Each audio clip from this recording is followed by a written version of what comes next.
অদ্রিতা আর না পেরে তার হাতে শক্ত করে আদ্রকে জড়িয়ে ধরল, খামচে ধরলো আদ্রের টি শার্ট, নিজেকে স্বেচ্ছায় সমর্পিত করলো, জানান দিল নিজের সম্মতি। নীরব সম্মতিতে আদ্র আর নিজেকে ধরে রাখলো না, অদ্রিতাকে কোলে তুলে নিয়ে বিছানার মাঝ বরাবর শুয়ে দিল। নিজের শরীর থেকে টি শার্টটা খুলে ফ্লোরে ছুঁড়ে মারল, নিজের শরীরে সবটুকু ভার ছেড়ে দিল তার উপর। ধীরে ধীরে দুজোড়া ওষ্ঠ এক হলো। রাত যত গভীর হলো, দুজনের ভালোবাসাও তত গভীর হতে থাকলো।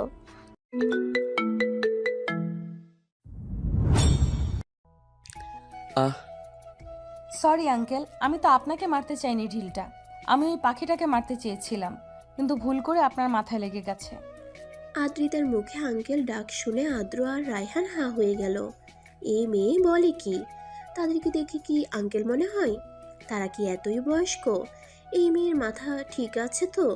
What the hell! এই মেয়ে, তুমি কি বলছো? আমাদের দেখে কি তোমার আঙ্কেল মনে হয়? দাঁতে দাঁত চেপে আদ্র কথা বলল। একে তো তার মাথা ফাটিয়ে দিয়েছে, আর এই মেয়ে কোথা থেকে এসে কি আজগুবি সব কথা বলছে। আরে না, কি যে বলেন আঙ্কেল, আপনাদের তো আঙ্কেলই মনে হয়। আমার তো আরও মনে হচ্ছে আপনি তো বোন মানুষ। কতদিন হলো আপনি দাড়ি শেভ করেন না। আদ্র তার কথা শুনে হক চকিয়ে গেল। মাত্র 2 দিন সে সেভ করে মাত্র 2 দিন সে শেভ করেনি, এতেই একটু খোঁচা খোঁচা দাড়ি বের হয়েছে। এতেই তাকে বন মানুষ বানিয়ে দিল মেয়েটা। কি সাংঘাতিক মেয়ে! এইটুকুনি পিচ্ছি মেয়ে, তার সাহস কত বড়! তারই মাথা ফাটিয়ে দিয়ে তার সাথেই তর্ক করছে, ভাবা যায়? এই মেয়ে, তুমি এবার কিন্তু বেশি বেশি করছো।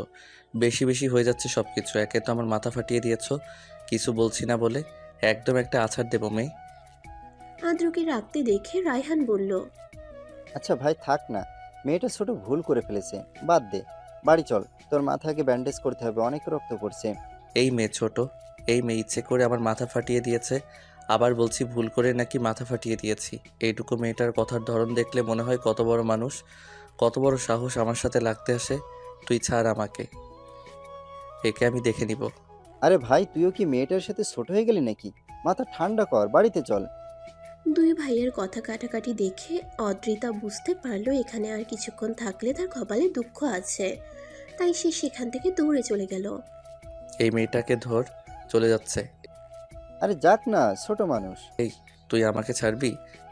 পরে দেখা যাবে সব। আমি কিছু বলবো না, তুই ছাড় আমাকে। আদ্রর কথা শুনে রায়হান ছেড়ে দিল আদ্রকে। এই মেয়েটার সম্পূর্ণ খোঁজ খবর আমার চাই। কোথায় থাকে, কি করে, এখানে কি করতে এসেছে, সব খবর আমার চাই। আসিফকে বল যেন মেয়েটার সব খোঁজ আমাকে দেয়। ভাই সব হবে, চল। আগে বাড়ি চল, তোর মাথা ফেটে গেছে তো, এখনো রক্ত বের হচ্ছে, ব্যান্ডেজ করতে হবে।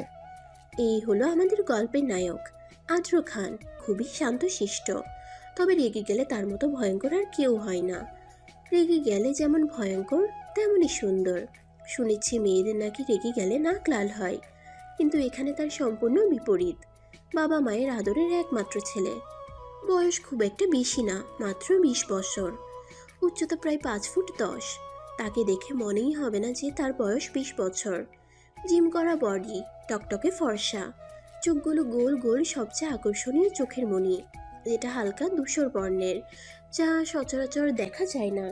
কেউ তার চোখের দিকে তাকালে হিপনোটাইজ হয়ে যাবে।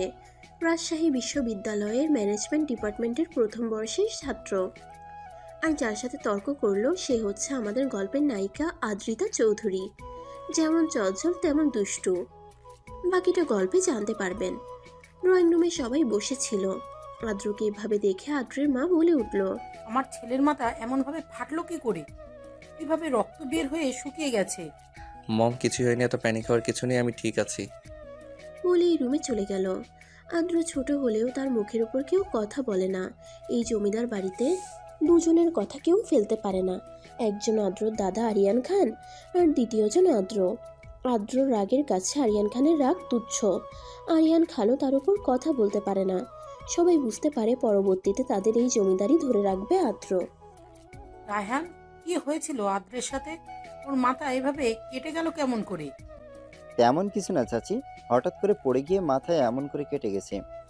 রায়হান ইচ্ছে করে মিথ্যা কথা বলল। এখন যদি তার চাচিকে সত্যিটা বলা হয়, তাহলে তিনি কুরুক্ষেত্র বাজিয়ে দেবেন। তার চাচির মতো ভালো মানুষ হয় না, কিন্তু তার ছেলের ব্যাপারে তিনি খুবই পজিটিভ। রায়হানের কথা শুনে তার সন্দেহ হলো। সত্যি কথা বলছো তো রায়হান? পরে যেন জানতে না পারি তুমি মিথ্যে বলছো আমাকে। না চাচি, আমি মিথ্যা কেন বলতে যাব? রায়হান খুব ভালো করে জানে আদ্র যখন সবাইকে কিছু বলেনি তাহলে কেউ কিছু জানতেও পারবে না। নিজের রুমে গিয়ে ফ্রেশ হয়ে কপালে অল টাইম ব্যান্ডেজ লাগিয়ে নিল। এই মেয়ে, এভাবে দৌড়ে কোথা থেকে আসছিস? আবার কোনো গন্ডগোল পাকিয়ে এলি? না মা, আমি কিছু করিনি তো। তোকে আমি খুব ভালো করে চিনি, তুই কিছু করেছিস নি। কি করেছিস বল? না মা, সত্যি বলছি আমি কিচ্ছু করিনি। তুমিই বলো, আমার মতো ভদ্রমের কেউ আছে? আমি কি কিছু করতে পারি? ভদ্র মেয়ে এই বাংলাদেশে কেন এই পৃথিবীতে নেই? আজকে তোর বাবা আসুক, তারপর তোর বাবাকে বলছি এই মেয়ে গ্রামে এসে প্রচুর বেয়ারা হয়ে গেছে। না তাসফিয়া, মেয়েটাকে এভাবে বকছো কেন? আমার দিদি ভাইয়ের মতো ভালো মানুষ হয় না। আব্বা, আপনার লাই দিয়ে একে মাথায় তুলছেন, পরে দেখবেন এ হাতের বাইরে চলে গেছে। সেটা আমি দেখে নেব। বৌমা, তোমাকে চিন্তা করতে হবে না। আমার দিদি ভাই কতদিন পরে আমাদের বাড়িতে বেড়াতে এসেছে, আর তুমি আমার সামনে ওকে বকছো? দেখো না, তোমার বৌমা আমাকে বকছে। তুমি মাকে বকে দাও দাদু। আব্বুকে বলবো একে যেন ডিভোর্স দিয়ে আমাকে নতুন মা এনে দেয়, তাহলে ভালো হবে। তাসফিয়া চৌধুরী রেগে বুম হয়ে গেল। হ্যাঁ, আমাকে তো ভালো লাগছে না। তোর বাপকে বলিস আরেকটা বিয়ে করতে, তখন দেখবি সৎ মা এসে ভালোবাসবে, বাড়ির সব কাজ করাবে, দেখিনিস। তাসফিয়া, কি হচ্ছে? তুমি কি ওর সাথে ছোট হয়ে গেলে? সে কিছু না বলে সেখান থেকে চলে গেল। দিদি ভাই, এভাবে বলতে হয় না। তোমার মা না, মায়ের মতো কেউ ভালোবাসে না, বুঝলে? দেখো না আমাকে কিভাবে বকে, যেন আমি তার মেয়ে না। বাবাকে সব বলে দেব। বাবা আসুক ঢাকা থেকে, দেখে নিও। আচ্ছা, তুমি বাবা আসলে সব বলে দিও। এখন চলো, দুপুরের খাবার খাবে। সারাদিন বাহিরে ছিলে, এভাবে বাহিরে ঘুরতে হয় না। আদ্রিতা তিরিং বিরিং করে নাচতে নাচতে সোহেল চৌধুরীর হাত ধরে চলে গেল জমিদার বাড়িতে দুপুরের খাবার টেবিলে। আগামীকাল অনুষ্ঠানের আয়োজন করেছি, সবাই জানো নিশ্চয়ই। জি দাদু, তুমি তো আগেই বলেছিলে। আর আগামীকাল অনুষ্ঠান শেষে আমি চলে যাব। এবার বেশি দিন থাকবো না, ছুটি প্রায় শেষ হয়ে গেল। আর কিছুদিন পরে ভার্সিটি খুলবে। ভার্সিটি খোলার কিছুদিন পর সেমিস্টার চেঞ্জ পরীক্ষা হবে। মম, তোমরা কিছুদিন থেকে তারপর ঢাকায় যেও। হ্যাঁ, এবার কিছুদিন থাকবো। রায়হান, তোর ভার্সিটি কোচিং আছে তাই না? ভর্তি কবে? এই তো ভাইয়া, ভর্তি হয়েছি। আর 5 দিন পর থেকেই ক্লাস শুরু হবে। তুমি যাওয়ার 2 দিন পরে আমি চলে যাব। তো আমরা একসাথেই যাই। যেহেতু কোচিং করার সময় আমি আর বাড়িতে আসবো না, একদম পরীক্ষা দিয়ে তারপর বাড়িতে আসব। তাই 2টা দিন বাড়িতে একটু বেশি থাকবো। আচ্ছা ঠিক আছে, দেখে শুনে যাবি রাজশাহীতে। আর রাজশাহীতে গিয়ে আমাকে আগে ফোন দিবে। জি ভাইয়া। মম, আজকে কি জিনা তার পাপার সাথে কথা হয়েছে? হ্যাঁ, কথা হয়েছে। আজকেই বিকেলে আসবে তোমার পাপা আর জিনাত। আগামীকাল তোমার জন্মদিন, আর তারা আসবে না এটা কখনো হয়? কালকে সকাল সকাল সবাই তৈরি হয়ে যেও, আর আদ্র আগামীকাল সকালে আমার সাথে বের হবে। জি দাদু, কালকে তো তুমি দাদির কবর জিয়ারত করতে যাবে। আদ্রর কথা শুনে আরিয়ান খান আর কিছু বললেন না। আদ্র রায়হানের কানে ফিসফিস করে বলল, রায়হান, তোকে না বলেছিলাম আসিফকে আমার সাথে দেখা করতে বলিস? তোর মনে নেই নাকি? জি ভাইয়া, মনে আছে। রাতে তুমি সব পেয়ে যাবে। কি হয়েছে? সকালতেই দেখছি তোরা দুজন একে অপরের সাথে চিপকে আছিস। গন্ডগোল পাকিয়েছিস নাকি কোনো? মম, তুমি ভালো করেই জানো এগুলো আমার পছন্দ না। আমার ভার্সিটির জন্য কিছু প্রয়োজনীয় জিনিস লাগবে, ওগুলো আসিফকে দিয়ে চিনতে পাঠিয়েছে। আমার লাগবে প্রজেক্ট করতে। আগামীকাল সকালে সবাই রেডি হয়ে থেকো, দাওয়াত আছে আগামীকালকে জমিদার বাড়িতে। জমিদার বাড়িতে আবার কিসের দাওয়াত? তোমরা তো অনেক দিন হলো আসো না, তাই জানো না আগামীকাল জমিদার বাড়ির বড় নাতির জন্মদিন। প্রতি বছর এই দিনে বিরাট আয়োজন করা হয় পুরো শ্যামপুর নগরবাসী আর তার আশেপাশের সব এলাকার দাওয়াত দেন। তাই আগামীকাল দুপুর জন্মদিনের দাওয়াতে আয়োজন করা হয়েছে। গত পরশু আরিয়ান আমাদের বাড়ির সকলকে দাওয়াত দিয়ে গেছে, যাতে তোদের সবাইকে নিয়ে আমি জমিদার বাড়িতে যাই। তোমরাও তো অনেক দিন হলো দেখা করো না আরিয়ানের সাথে। জামিলকে বলো তাড়াতাড়ি রওনা দিতে। ও তো অনেক আগেই রওনা দিয়েছে বাবা, সন্ধ্যার আগেই চলে আসবে। ভাইয়া, ভিতরে আসবো? আয়, ভিতরে আয়। আদ্রর অনুমতি পেয়ে আসিফ রুমের ভিতরে প্রবেশ করলো। বল কি খবর? ভাইয়া, আপনি যে মেয়েটার কথা বলেছিলেন, মেয়েটার নাম অদ্রিতা চৌধুরী, হাসিব চৌধুরীর নাতি আর জামাল চৌধুরীর মেয়ে। গ্রামে বেড়াতে এসেছি, ওরা ঢাকায় থাকে। জামাল আঙ্কেলের মেয়ে? তাহলে তো আগামীকাল কে নিশ্চয়ই ওরা আসবে এই বাড়িতে। জি ভাইয়া, কালকে আসবে ওরা। তুই এখন যেতে পারিস, পরে কোনো দরকার হলে আমি ডেকে পাঠাবো। জি ভাইয়া। আসিফ চলে গেল। আর আজ আদ্র ভাবতে লাগলো এতটুকু একটা পিচ্ছি মেয়ে তাকে কিভাবে হেনস্থটা করলো। একে তো কাল দেখে নে, দরকার হলে তার দাদুর সাথেও কথা বলবে। যত রাত গভীর হচ্ছে তত ঘুম যেন হারাম হয়ে যাচ্ছে। বিছানায় শুয়ে শান্তি পাচ্ছে না, শুধু অদ্রিতার কথা মনে পড়ছে। মেয়েটার সাথে দেখা হয়েছে থেকে প্রচুর জ্বালাচ্ছে। এইটুকুনি পিচ্চি মেয়ে তাকে জ্বালায়, ভাবা যায়? সামনে না থেকেও জ্বালায়। এই শাস্তি আরও খারাপ হবে না। আদ্র ঘুম আসছে না দেখে বারান্দায় চলে গেল। আকাশে চাঁদ নেই, হয়তো আজ অমাবস্যা। চারিদিকে ঘুটঘুটে অন্ধকার। সে অন্ধকারের দিকে এক ধ্যানে তাকিয়ে আছে, আকাশের দিকে তাকিয়ে আছে আদ্র। কি জানে কি দেখছে, হয়তো উত্তর খুঁজতে ব্যস্ত সে। একটা 12-13 বছরের মেয়ের জন্য সে ঘুমাতে পারছে না। নিজের উপরে রাগ হচ্ছে, সেই সাথে মেয়েটার উপরে রাগ হচ্ছে। কেমন রাগ মিশ্রিত অনুভূতি হচ্ছে, যে অনুভূতির কোনো নাম নেই। নিজেকে কেন নিয়ন্ত্রণ করতে পারছি না। নতুন এক ভোরের আগমন। চারিদিকে হইচই কোলাহলপূর্ণ পরিবেশ। জমিদার বাড়িতে আত্মীয় স্বজন পাড়া প্রতিবেশী দিয়ে পরিপূর্ণ।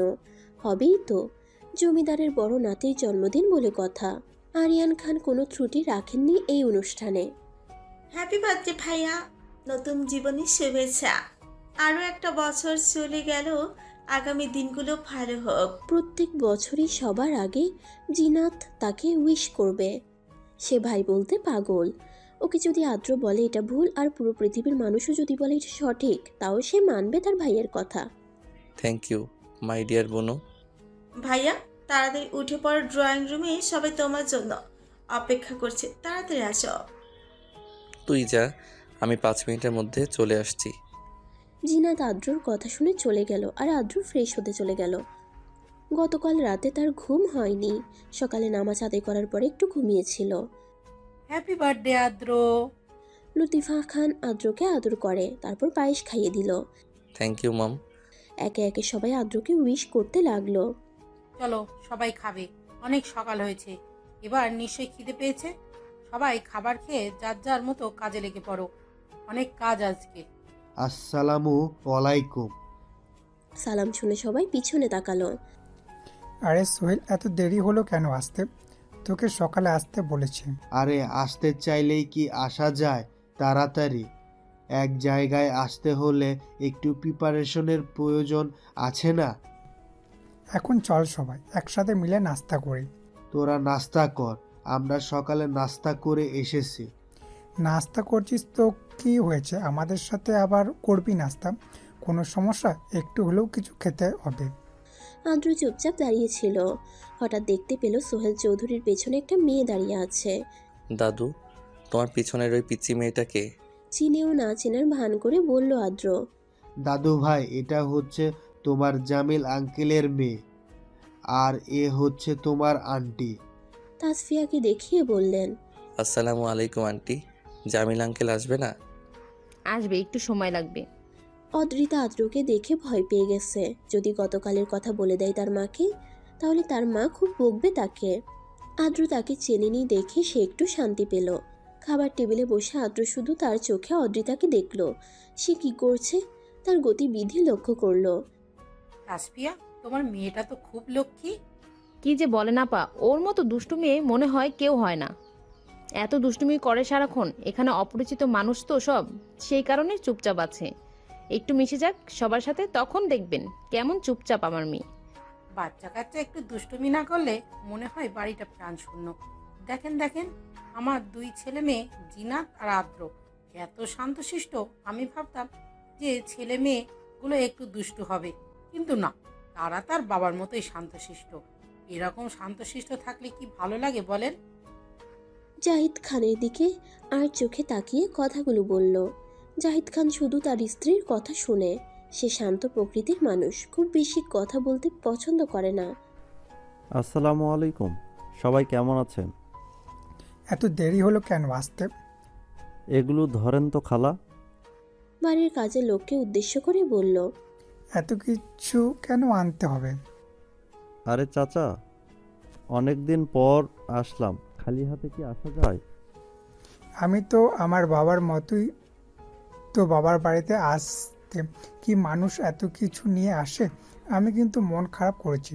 তুমি আমাকে আপন ভাবো না যে তুমি বুঝতে পারছি। চাচা, মন খারাপ করবেন না, আমি তো আপনাকে আপন ভাবি। বাড়িতে এত আত্মীয় স্বজন এসেছে, ছোট ছোট ছেলে মেয়ে আছে, তাই ওদের জন্য সামান্য কিছু ফলমূল নিয়ে আসছে, এর থেকে বেশি কিছু আর আনেনি। রাগ করবেন না চাচা। ঠিক আছে, এবারের মতো মাফ করে দিলাম, পরবর্তীতে যেন ভুল না হয়। জি চাচা, আর ভুল হবে না। এটা কি আমাদের আর্দ্র? হ্যাঁ। অনেক বড় হয়ে গেছে। জাহিদ ভাই, আপনি কেমন আছেন? আমি ভালো আছি, তুই কেমন আছিস? তোকে তো আর দেখাই যায় না, এখন কোথায় আছিস? জি ভাই, অনেক দিন হলো গ্রামে আসি না, প্রায় বছর 10 হলো ঢাকাতেই আছি। ঢাকাতে কোথায় থাকিস? বর্তমানে মিরপুর 8-এ আছি। দেখি আর 2-1 বছর পরে মিরপুর 8-এ যাওয়ার চিন্তাভাবনা আছে। আরে ভাই, আপনারা মিরপুর 7-এ থাকেন আর আমরা তো মিরপুর 8-এ থাকি। এত বছর হলো দুজন পাশাপাশি থাকি, কোনোদিন দেখাও হলো না। জি ভাবি, একদিন বেড়াতে আসবেন আমাদের বাসায়। এত কাছাকাছি থাকি অথচ আমাদের মধ্যে কোনো যোগাযোগ নাই, এটা কোনো কথা? এবার ঢাকায় গিয়ে আমাদের বাড়িতে বেড়াতে আসিস। অনেক দিন হলো দুই ভাইয়ের দেখা হয় না, ঢাকায় দেখা সাক্ষাৎ হলে ভালোই হলো। সারাদিন কেটে গেল সবার ব্যস্ততায়। এত এত আয়োজন, বাড়ির ছেলে মেয়ে বউ সবাই মিলে হাতে হাতে একসাথে কাজ করলো। রাতে আরিয়ান, তাহলে আজকে আমরা আসি? না, আজকে তোর এখানে থাকবে, তোদের সাথে জরুরি কিছু কথা আছে আমার। কি এমন জরুরি যে বাড়িতে যাওয়া যাবে না? আজকে রাতটা তোরা এই বাড়িতেই থাক, সকালে কথা হবে এই বিষয় নিয়ে। আজকে সবাই ক্লান্ত, আগামীকাল সবাই ড্রয়িং রুমে উপস্থিত থাকবে। জীবন থেকে চলে গেল আরও একটা দিন। পরের দিন সকালে ড্রয়িং রুমে বাড়ির সকল উপস্থিত আছে এখানে। জি বাবা, সবাই এখানে আছি। আদ্রিতা, দাদুভাই কই? চাচা, আদ্রিতা এখনো ঘুমে। আচ্ছা, দাদুভাই ঘুমাক, ওর এখানে তেমন কোনো প্রয়োজন নেই। আদ্রু, তুমি আমার পাশে এসে বসো। আরিয়ান খানের কথা শুনে আদ্রও তার পাশে গিয়ে বসলো। আমার কথা শেষ না হওয়া পর্যন্ত কেউ একটা কথাও বলবে না আশা করি।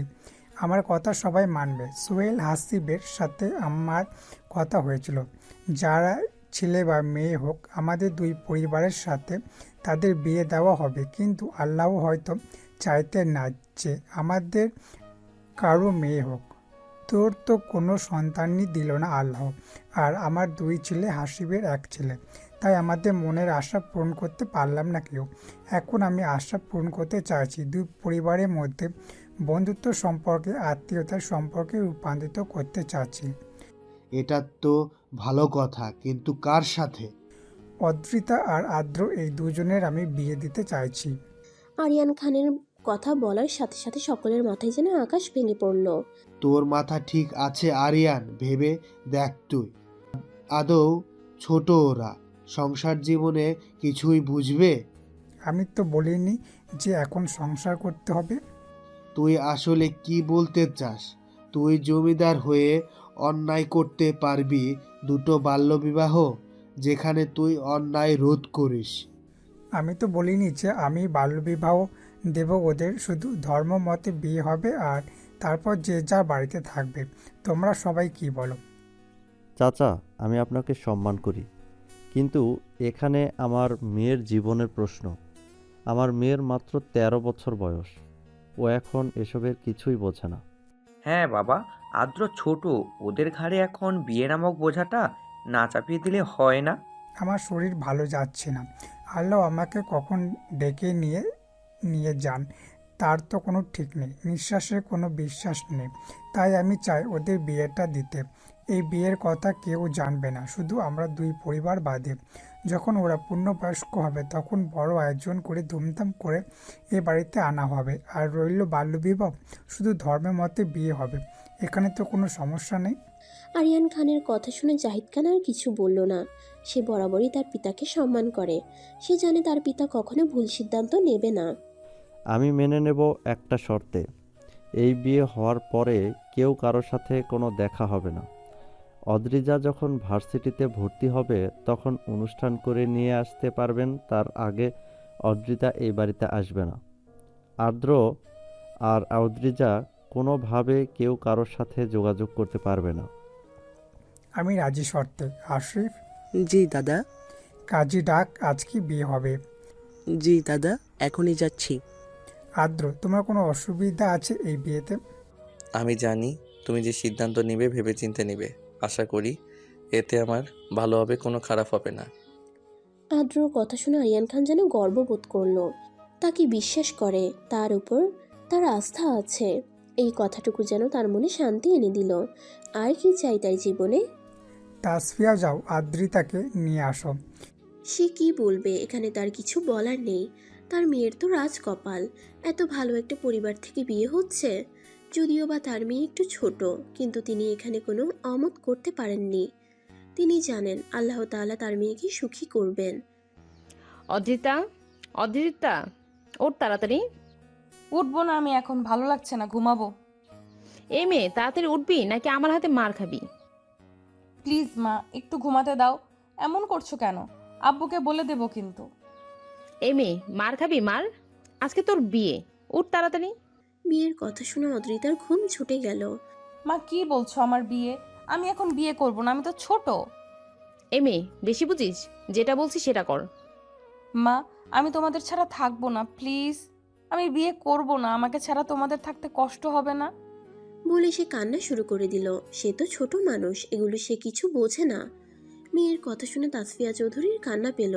তার একটা মাত্র আদরের মেয়ে, তাকে এখনই বিয়ে দিয়ে দিতে হচ্ছে। যখন একটা মেয়ের বিয়ে হয়ে যায়, সেই মেয়েটা তো আর নিজের থাকে না, অন্য কারো হয়ে যায়। যতই এখন তাকে উঠিয়ে না নিক, তবুও। দূর মেয়ে, এভাবে কেউ কান্না করে? আমরা তো খেলবো। তুমি যেরকম পুতুল দিয়ে বর বউ খেলো, তেমন করে খেলবো। এখানে তুমি বউ হবে আর তোমার আদ্র ভাইয়া জামাই হবে। একটা আঙ্কেল আসবে, ওই আঙ্কেল তোমাকে যেটা যেটা করতে বলবে তুমি সেটা সেটাই করবে, ঠিক আছে? ঠিক আছে। সত্যি বলছো তো? মিথ্যে বলছো না তো মা? আমার মেয়ে সোনা মেয়ে, এটা কি আমি মিথ্যা বলতে পারি? না, আমার মা তো পৃথিবীর শ্রেষ্ঠ মা। আমার মা আমাকে কখনো মিথ্যে বলে না। বলেই আদ্রিতা তার গলা জড়িয়ে ধরল। তাদের কথার মাঝে লতিফা খান আসলো। তার হাতে একটা শাড়ি আর তার সাথে যাবতীয় জিনিসপত্র, অনেকগুলো গহনা। আপা, আমার মেয়েটা তো অনেক ছোট, ওইগুলো বোঝে না। আপনি একটু দেখবেন। আরে এত চিন্তা করছো কেন? ও তো আমার আরো একটা মেয়ে, তাই না? ছোট মানুষ, এখনো এত চিন্তা করার দরকার নেই। যখন আমাদের বাড়িতে নিয়ে আসবো তখন দেখা যাবে। যাও তো আদ্রিতা, এই জিনিসগুলো পরে এসো ওয়াশরুম থেকে। জি আন্টি। ওয়াশরুম থেকে বের হয়ে আসলে তাকে দুই মা মিলে শাড়ি পরিয়ে দিল। যখন গয়না গড়াতে যাবে তখন বাঁচল বিপত্তি। আন্টি, আমি এত গহনা পরবো না। গয়না পরলে আমার গা চুলকায়, কেমন যেন লাগে। গহনা বেশিক্ষণ পরে থাকতে হবে না মামুনি, কিছুক্ষণ পরে থাকতে হবে, বুঝলে? 1 ঘন্টা মতো একটু কষ্ট করে নাও মামুনি। জি আন্টি। অদ্রিতা মেনে নেওয়া দেখে তাসফিয়া চৌধুরী খুশি হলেন। অদ্রিতাকে দুজন রেডি করিয়ে নিচে নামলো। অদ্রিতাকে আরিয়ান খানের অপর পাশে বসানো হলো, আর আরেক পাশে আদ্র বসেছিল। বিয়ে পড়ানো শুরু করুন কাজী সাহেব। অদ্রিতা চুপচাপ মাথা নিচু করে বসে আছে। সে যতই দুষ্ট হোক, বাইরের মানুষের সামনে এসে নীরব হয়ে থাকে। আর ঘর থেকে বের হওয়ার আগে তার মা ভালো করে বলে দিয়েছে সে যেন চুপচাপ বসে থাকে, আর যে যা যা করতে বলে তাই তাই যেন সে করে। জাহিদ খানের একমাত্র ছেলে আদ্র খানের সাথে জামাল চৌধুরীর একমাত্র মেয়ে আদ্রিতার চৌধুরীর 10,01,01 টাকা দেনমোহর ধার্য করা হলো। যদি রাজি থাকেন তাহলে বলেন মা কবুল।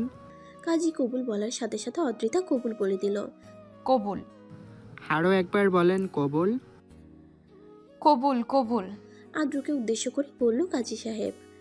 আপনি কি এই বিয়েতে রাজি? যদি রাজি থাকেন তাহলে কবুল বলেন। কাজীর কথা শুনে আদ্র কিছুক্ষণ চুপ করে থাকলো। তারপর আর কিছু না ভেবে পরপর কবুল বলে দিল। কবুল কবুল কবুল। তাদের কবুল বলার সাথে সাথে সকলে আলহামদুলিল্লাহ বলল। তারপর কাজী সাহেব তাদের সুখের জন্য মোনাজাত ধরল।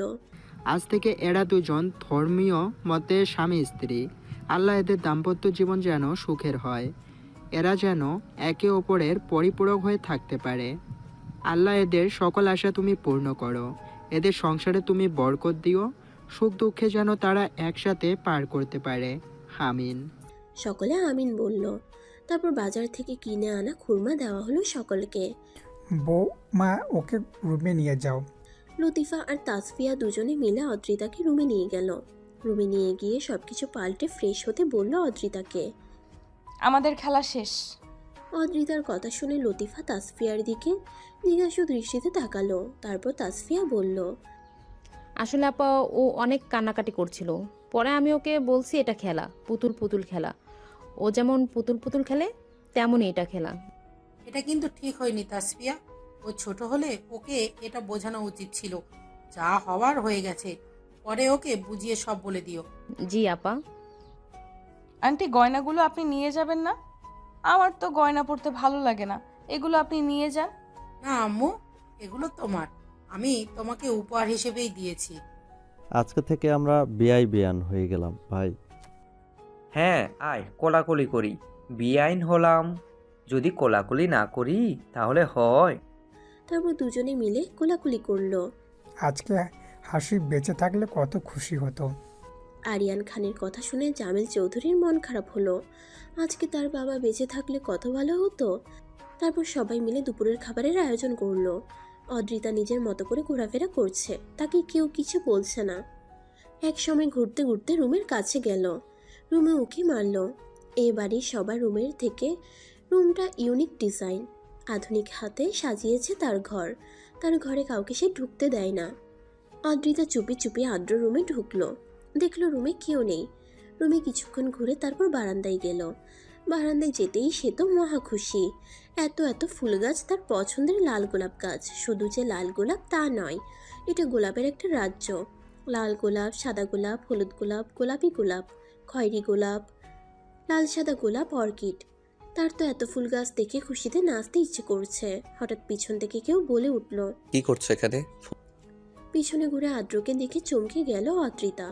ভয় পেল যদি আদ্র সেদিনের জন্য তাকে বকে। না কিছু না, আমি তো ফুল দেখছিলাম। মাথা নিচু করে কথাটা বলল। এতক্ষণে অদ্রিতাকে ভালো করে খেয়াল করলো আদ্র। অদ্রিতা ছোট হলেও তার চুল অনেক ঘন আর পিঠের মাঝখান পর্যন্ত। গায়ের রং ধবধবে ফর্সা। আদ্রর মনে আছে অদ্রিতার চেহারা তার দাদির মতো হয়েছে অনেকটা, কারণ সে ছোটবেলায় অদ্রিতার দাদিকে দেখেছিল। ফুল তোমার পছন্দ, ফুল নেবে? আদ্রর কথা শুনে অদ্রিতা খুশি হলো। হ্যাঁ, ওই গাছটা আমাকে দেবে? লাল গোলাপ দেখিয়ে বলল। যদি না দিই তাহলে? অদ্রিতা আদ্রর কথা শুনে তার মন খারাপ হয়ে গেল। সে কিছু না বলে যেতে নীলা আদ্র পিছন থেকে বলল, অদ্রিতা কোথায় যাচ্ছ? আমার কথা শোনো। তুমিই তো বললে আমাকে নাকি ফুল গাছ দেবে না, তাহলে একটা ফুল গাছ দাও না প্লিজ। সেদিনের জন্য সত্যি আমি সরি। তোমাকে ইচ্ছে করে আমি মারিনি, ভুল করে লেগেছে। আমাকে লাল ফুল গাছটা দিবা আদ্র ভাইয়া? অদ্রিতার মুখে ভাইয়ার শুনে আদ্রর কিছুটা রাগ হলো, কিন্তু কিছু বলল না। আমার বিয়ে করে বউ আমাকে ভাইয়া ডাকে, তোমাকে ফুল দিতে পারি একটা শর্তে। কি শর্ত বলো? তুমি যদি আমাকে ভাইয়া না বলে শুধু আদ্র বলে ডাকো। তোমাকে আদ্র বলে ডাকলে আম্মু বকা দেবে। আম্মু বলেছে বড়দের ভাইয়া বলে ডাকতে। তুমি আমাকে আদ্র বলে ডাকলে কেউ বকা দেবে না, সবাই তোমাকে আরো বেশি ভালোবাসবে। যদি বকা দেয় তাহলে? আমি বলেছি তো, বকা দেবে না কেউ, দেখে নিও। তোমার আমার কথা বিশ্বাস হয় না? হয়। এই নাও এই ফুল গাছটা নিয়ে যাও, আর কেউ যদি বলে কে দিয়েছে বলবা আদ্র দিয়েছে, কেউ কিছু বলবে না। ফুল গাছ নিয়ে তো অদ্রিতা সেই খুশি। তার প্রিয় লাল গোলাপ দিয়েছে। আদ্রকে ভয় লাগলেও এখন তার আর ভয় লাগছে না। তুমি অনেক ভালো আদ্র। অদ্রিতার কথা শুনে আদ্র খুশি হলো, তবে কেন হলো তা সে জানে না। তবে তার খুব ভালো লাগছে অদ্রিতার কথা শুনে। তোমার সাথে যদি আর কোনোদিন দেখা না হয় তুমি আমাকে মনে রাখবে? অদ্রিতার কথা শুনে খুশি হলো, তাকে মনে রাখবে অদ্রিতা। আজকে আমি চলে যাব, তোমার সাথে আর দেখা হবে না। হয়তো অনেক দিন পরে দেখা হবে তোমার সাথে। তুমি আমাকে মনে রাখবে, ভুলে যাবে না? সত্যি মনে রাখবে আমাকে? হ্যাঁ, মনে রাখবো। আমি যাই। অদ্রিতা চলে গেল। তার যাওয়ার পানে আদ্র কিছুক্ষণ তাকিয়ে রইল। তারপর একটা দীর্ঘশ্বাস ছাড়লো। হয়তো অদ্রিতা মনে রাখবে, হয়তো বা না। অদ্রিতা ফুল গাছটা নিয়ে ড্রয়িং রুমে আসলো। উদ্রিতা, ফুল গাছ কই পেলে তুমি? এটা তো মনে হয় আদ্র ভাই আর ফুল গাছ। হ্যাঁ, এটা আদ্রর ফুল গাছ, আমাকে দিয়েছে আর বলেছে যত্ন করে রাখতে। এটা নাকি সে আবার পরে এসে দেখবে। আদ্র তোর বড় না? তুই সবার সামনে আদ্র বলে রেখেছিস। আদ্র কিন্তু রেগে যাবে। আদ্র ভাইয়া বলবি। না, আদ্র রাখবে না। আমি ভাইয়া বলেছিলাম, আমাকে বলেছে আমি যেন তাকে আদ্র বলে ডাকি। আমি বলেছিলাম তুমি বকা দিবে, কিন্তু আদ্র বলল তুমি নাকি বকা দেবে না, তাই আদ্র বলছি। অদ্রিতার কথা শুনে সবাই খুশি হলো। হয়তো এই বিয়েতে মত ছিল আদ্রর। লতিফা খান মনে মনে খুশি হলো, মুচকি হাসলো। তানিয়া চৌধুরী মুচকি হাসলো অদ্রিতার কথা শুনে। আচ্ছা, তুই আদ্র বলে ডাকিস। দেখো মা, আদ্র আমাকে এই সুন্দর গাছটা দিয়েছে, আমার পছন্দের ফুল গাছ। খুব সুন্দর না? আদ্র খুব ভালো, আমাকে একটুও বকেনি। এটা আমি বাসায় নিয়ে যাব। আচ্ছা ঠিক আছে, তুই নিয়ে যাস। এটা কিন্তু শুধু তোমার পছন্দের ফুল না অদ্রিতা, এটা কিন্তু আমার ভাইয়েরও পছন্দের ফুল। আমার ভাই তার পছন্দের জিনিস কাউকে দেয় না, তোমাকে দিয়েছে, তার মানে তুমিও তার পছন্দের। জাহিদ খান লতিফা খানের পাশেই ছিলেন। দেখেছো তোমার ছেলে তার বউকে কত ভালোবাসে, নিজের পছন্দের ফুল গাছটাও দিয়ে দিয়েছে। তোমার মনে আছে গতবার তোমার ভাইয়ের মেয়ে এই ফুল গাছটায় হাত দিয়েছিল দেখে কি কাণ্ডটাই না করেছিল, আর আজ দেখো নিজের বউকে ঠিকই দিয়ে দিয়েছে।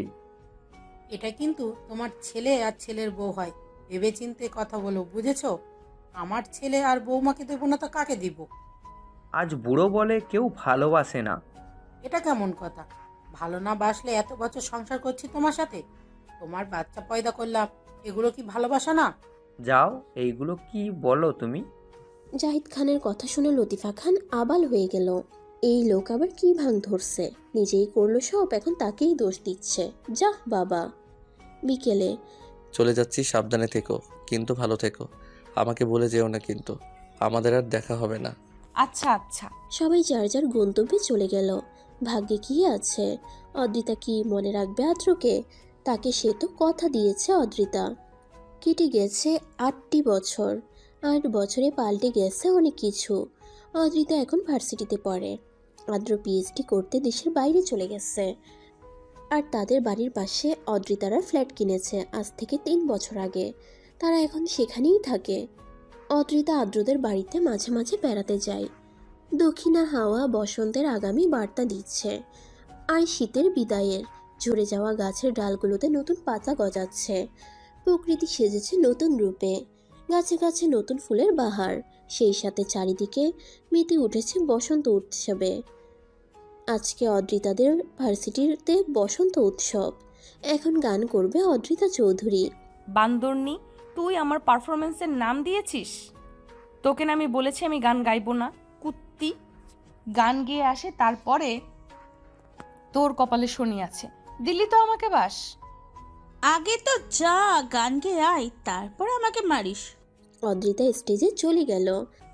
আমারও পরানো যাহা চায়, তুমি তাই, তুমি তাই গো।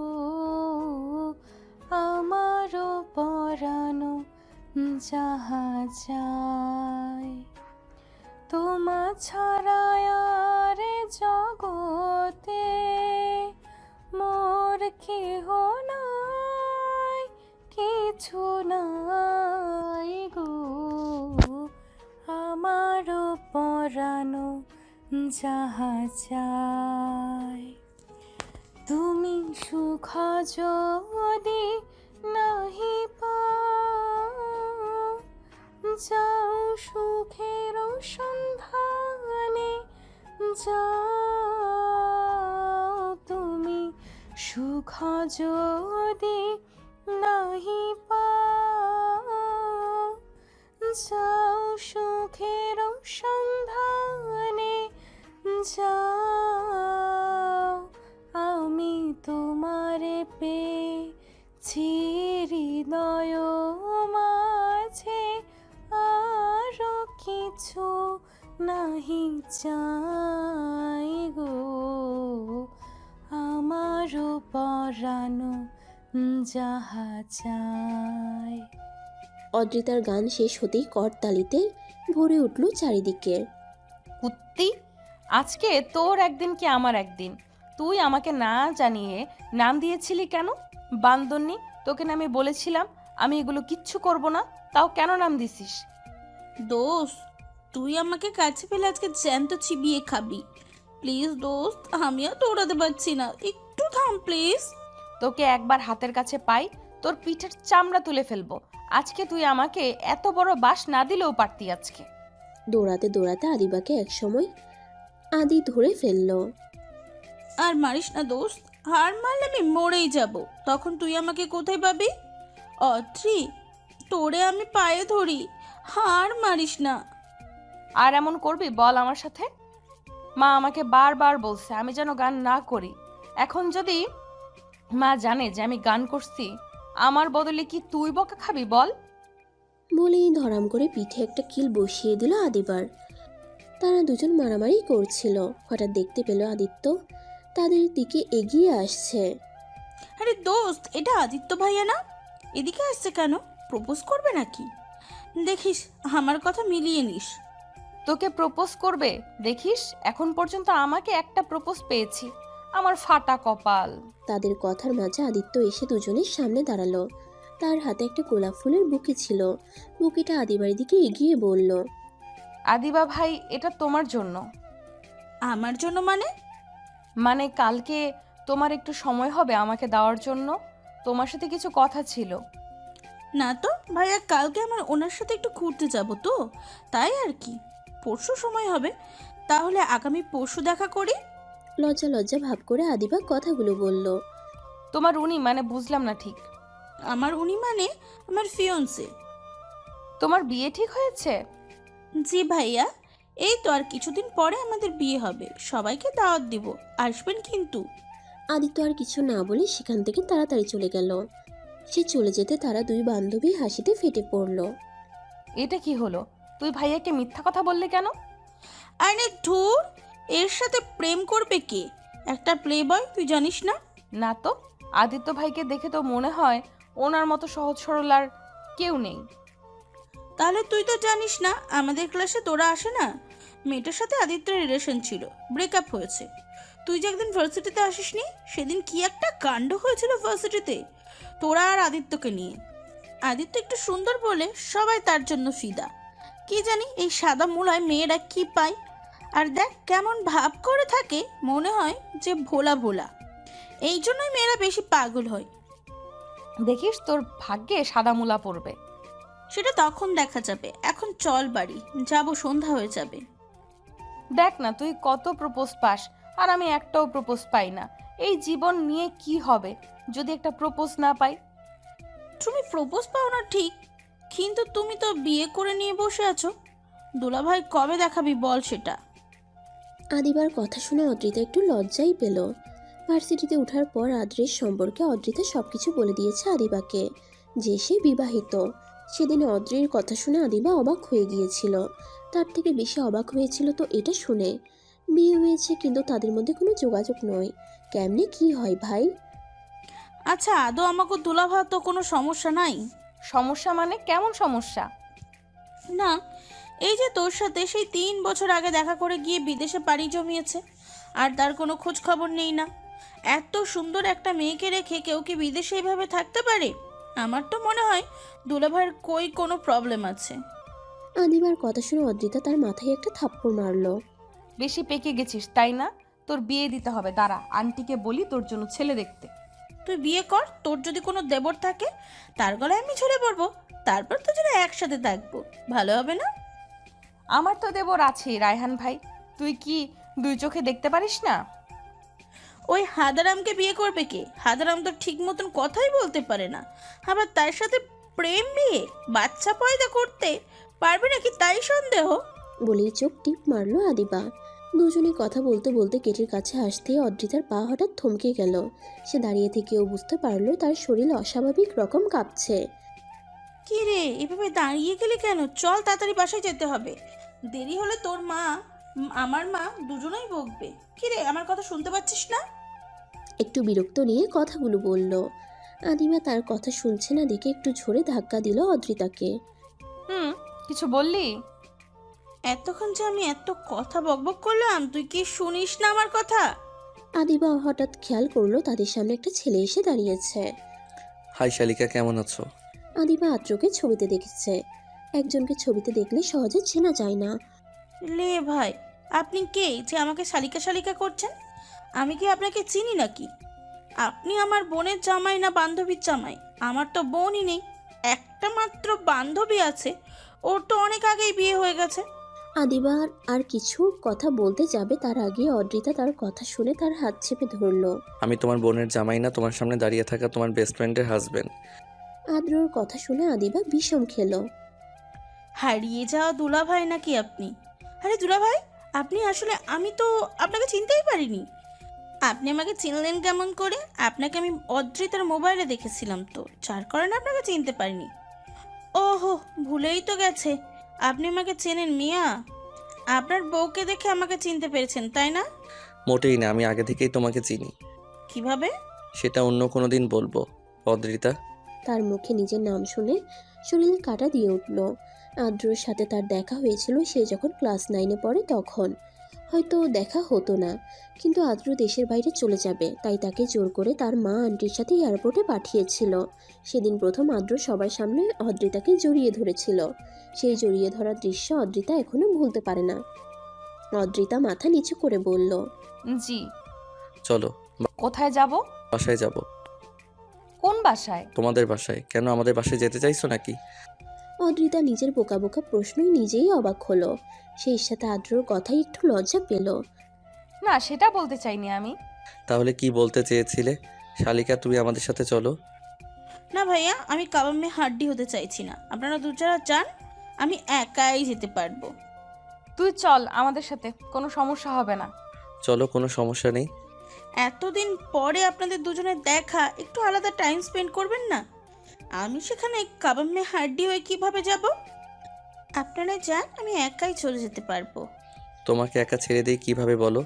দাঁড়াও 1 মিনিট। আদ্র একটা রিক্সা ঠিক করে দিয়ে আদিবাকে রিক্সায় উঠিয়ে দিল। মামা, আমার শালিকাকে দেখে শুনে নিয়ে যাবেন। আমার শালিকের কিছু হলে কিন্তু আমার ভাই বিপত্নী হয়ে যাবে। আদ্রের কথায় কিছুই বুঝলো না আদিবা। রিক্সা চলতে শুরু করলো। রিক্সা চলে যেতেই আদ্র গিয়ে আদ্রিতার হাত ধরলো। তার হাত ধরতেই তার শরীরে বিদ্যুৎ খেলে গেল। আদ্র তাকে গাড়িতে বসিয়ে দিয়ে নিজে গিয়ে ড্রাইভিং সিটে বসলো। শালি কিন্তু আমার সেই ভালো, আমাদের জন্য অনেকভাবে আমাদের একা থাকতে দিয়ে চলে গেল। চলো কোথাও ঘুরে আসি। সন্ধ্যা হয়ে যাচ্ছে, মা বকা দেবে রাত করে বাসায় ফিরলে। আন্টি জানে তার মেয়ে তার জামাইয়ের সাথে আছে, কিছুই বলবে না। আদ্রর কথা শুনে অদ্রিতা আর কিছু বলল না। একটা রেস্টুরেন্টের সামনে গাড়ি থামালো। এখানে আমরা কি করব? আমি জানি তুমি কিছু খাওনি, আগে আমরা খাওয়া দাওয়া করবো, তারপরে ঘুরতে যাব। রেস্টুরেন্টের ভিতরে গিয়ে তারা এক কোণায় বসলো, যাতে সহজে কেউ খেয়াল না করে। স্যার, আপনাদের অর্ডারটা? 2 প্লেট কাচ্চি বিরিয়ানি, চিকেন সালাদ, শিক কাবাব, নান, গ্রিল চিকেন, থাই স্যুপ আর 2টা আইসক্রিম। অদ্রিতা এত খাবার অর্ডার দেওয়া দেখে হা হয়ে গেল। কিছুক্ষণ পর ওয়েটার এসে সব খাবার দিয়ে গেল।